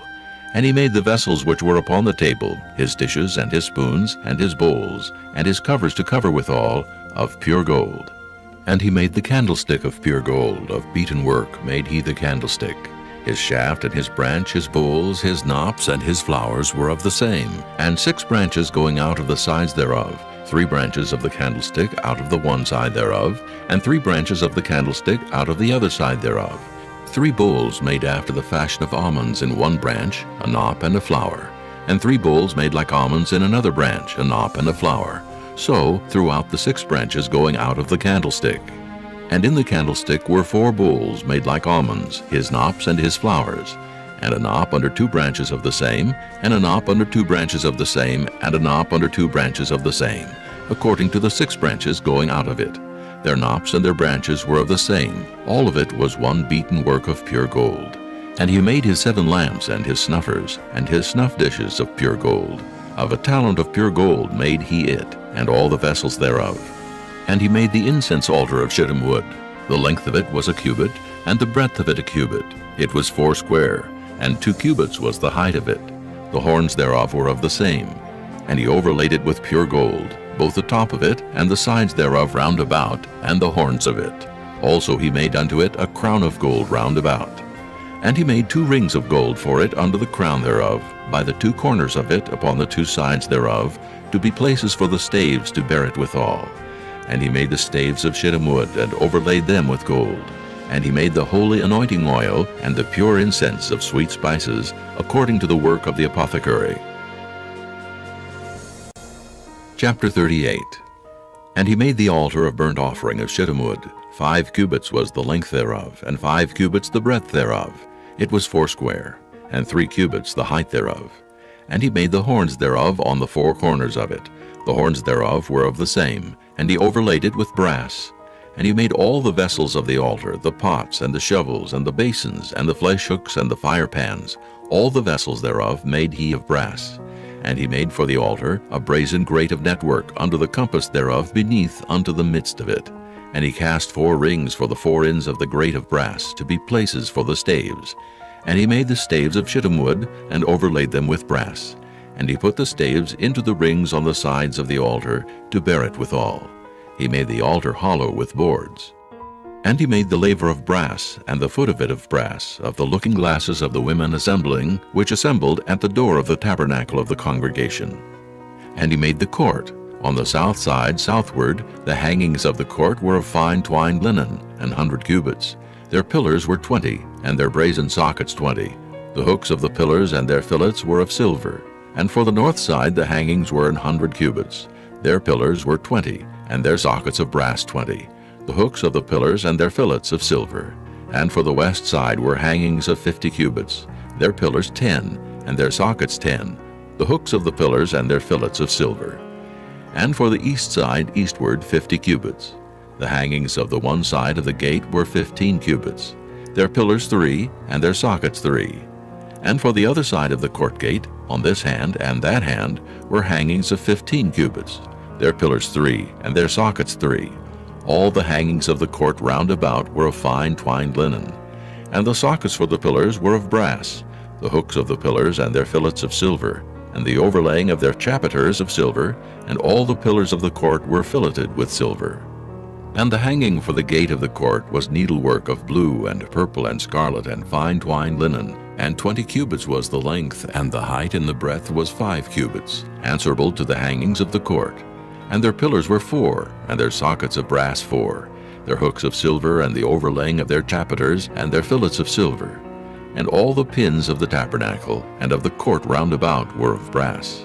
This is the sum of the tabernacle, even of the tabernacle of testimony, as it was counted according to the commandment of Moses, for the service of the Levites, by the hand of Ithamar, son to Aaron the priest. And Bezaleel, the son of Uri, the son of Hur, of the tribe of Judah, made all that the Lord commanded Moses. And with him was Aholiab, son of Ahishamach, of the tribe of Dan, an engraver, and a cunning workman, and an embroiderer in blue, and in purple, and in scarlet, and fine linen. All the gold that was occupied for the work in all the work of the holy place, even the gold of the offering, was 29 talents, and 730 shekels, after the shekel of the sanctuary. And the silver of them that were numbered of the congregation was 100 talents, and 1,760 shekels, after the shekel of the sanctuary. A beka for every man, that is, half a shekel after the shekel of the sanctuary, for every one that went to be numbered from 20 years old and upward, for 600,000 and 3,550 men. And of the 100 talents of silver were cast the sockets of the sanctuary, and the sockets of the veil, 100 sockets of the 100 talents, a talent for a socket. And of the 1,775 shekels he made hooks for the pillars, and overlaid their chapiters, and filleted them. And the brass of the offering was 70 talents, and 2,400 shekels, and therewith he made the sockets to the door of the tabernacle of the congregation, and the brazen altar, and the brazen grate for it, and all the vessels of the altar, and the sockets of the court round about, and the sockets of the court gate, and all the pins of the tabernacle, and all the pins of the court round about. Chapter 39. And of the blue and purple and scarlet they made cloths of service, to do service in the holy place, and made the holy garments for Aaron, as the Lord commanded Moses. And he made the ephod of gold, blue and purple and scarlet, and fine twined linen. And they did beat the gold into thin plates, and cut it into wires, to work it in the blue, and in the purple, and in the scarlet, and in the fine linen, with cunning work. They made shoulder pieces for it, to couple it together. By the 2 edges was it coupled together. And the curious girdle of his ephod that was upon it was of the same, according to the work thereof, of gold, blue, and purple, and scarlet, and fine twined linen, as the Lord commanded Moses. And they wrought onyx stones enclosed in ouches of gold, graven as signets are graven, with the names of the children of Israel. And he put them on the shoulders of the ephod, that they should be stones for a memorial to the children of Israel, as the Lord commanded Moses.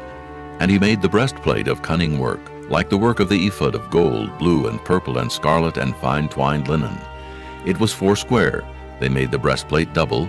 A span was the length thereof, and a span the breadth thereof, being doubled.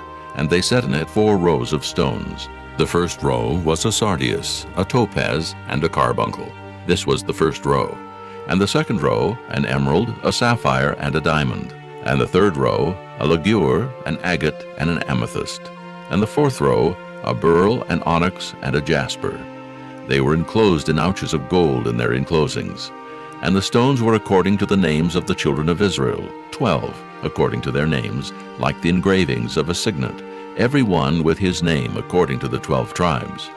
And they made upon the breastplate chains at the ends of wreathen work of pure gold. And they made 2 ouches of gold, and 2 gold rings, and put the 2 rings in the 2 ends of the breastplate. And they put the 2 wreathen chains of gold in the 2 rings on the ends of the breastplate. And the 2 ends of the 2 wreathen chains they fastened in the 2 ouches, and put them on the shoulder pieces of the ephod before it. And they made 2 rings of gold, and put them on the 2 ends of the breastplate, upon the border of it, which was on the side of the ephod inward. And they made 2 other golden rings, and put them on the 2 sides of the ephod underneath, toward the forepart of it, over against the other coupling thereof, above the curious girdle of the ephod. And they did bind the breastplate by his rings unto the rings of the ephod with a lace of blue, that it might be above the curious girdle of the ephod, and that the breastplate might not be loosed from the ephod, as the Lord commanded Moses. And he made the robe of the ephod of woven work, all of blue, and there was an hole in the midst of the robe, as the hole of an habergeon, with a band round about the hole, that it should not rend. And they made upon the hems of the robe pomegranates of blue and purple and scarlet, and twined linen. And they made bells of pure gold, and put the bells between the pomegranates upon the hem of the robe, round about between the pomegranates. A bell and a pomegranate, a bell and a pomegranate, round about the hem of the robe to minister in, as the Lord commanded Moses. And they made coats of fine linen of woven work for Aaron and for his sons, and a mitre of fine linen, and goodly bonnets of fine linen, and linen breeches of fine twined linen, and a girdle of fine twined linen, and blue and purple and scarlet, of needlework, as the Lord commanded Moses. And they made the plate of the holy crown of pure gold, and wrote upon it a writing, like to the engravings of a signet, Holiness to the Lord. And they tied unto it a lace of blue, to fasten it on high upon the mitre, as the Lord commanded Moses. Thus was all the work of the tabernacle of the tent of the congregation finished. And the children of Israel did according to all that the Lord commanded Moses, so did they.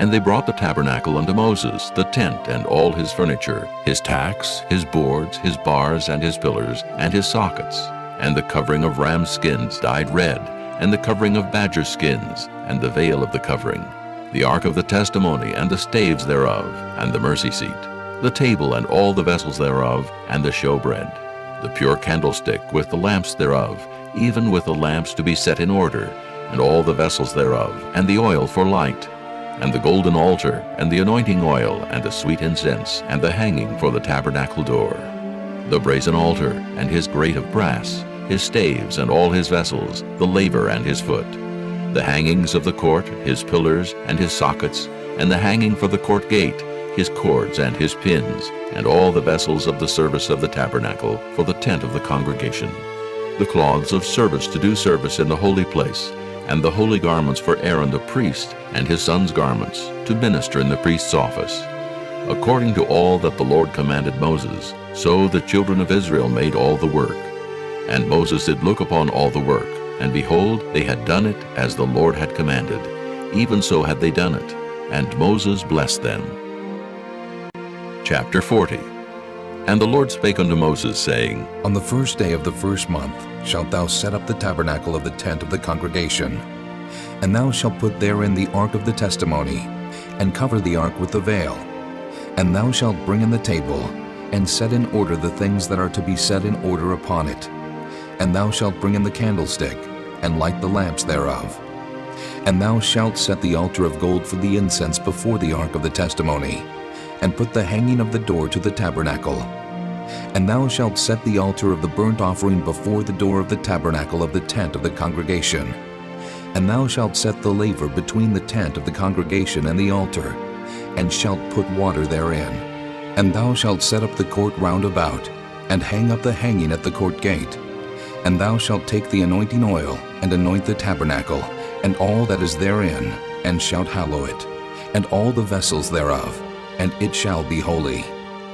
And thou shalt anoint the altar of the burnt offering, and all his vessels, and sanctify the altar, and it shall be an altar most holy. And thou shalt anoint the laver and his foot, and sanctify it. And thou shalt bring Aaron and his sons unto the door of the tabernacle of the congregation, and wash them with water. And thou shalt put upon Aaron the holy garments, and anoint him, and sanctify him, that he may minister unto me in the priest's office. And thou shalt bring his sons, and clothe them with coats. And thou shalt anoint them, as thou didst anoint their father, that they may minister unto me in the priest's office. For their anointing shall surely be an everlasting priesthood throughout their generations. Thus did Moses, according to all that the Lord commanded him, so did he.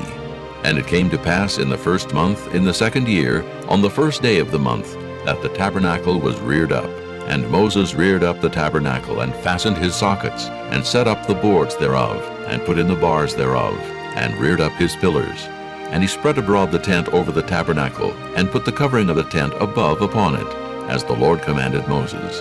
And he took and put the testimony into the ark, and set the staves on the ark, and put the mercy seat above upon the ark. And he brought the ark into the tabernacle, and set up the veil of the covering, and covered the ark of the testimony as the Lord commanded Moses. And he put the table in the tent of the congregation upon the side of the tabernacle northward, without the veil. And he set the bread in order upon it before the Lord, as the Lord had commanded Moses. And he put the candlestick in the tent of the congregation, over against the table, on the side of the tabernacle southward. And he lighted the lamps before the Lord, as the Lord commanded Moses. And he put the golden altar in the tent of the congregation before the veil, and he burnt sweet incense thereon, as the Lord commanded Moses. And he set up the hanging at the door of the tabernacle, and he put the altar of burnt offering by the door of the tabernacle of the tent of the congregation, and offered upon it the burnt offering and the meat offering, as the Lord commanded Moses. And he set the laver between the tent of the congregation and the altar, and put water there to wash withal. And Moses and Aaron and his sons washed their hands and their feet thereat. When they went into the tent of the congregation, and when they came near unto the altar, they washed as the Lord commanded Moses. And he reared up the court round about the tabernacle and the altar, and set up the hanging of the court gate. So Moses finished the work.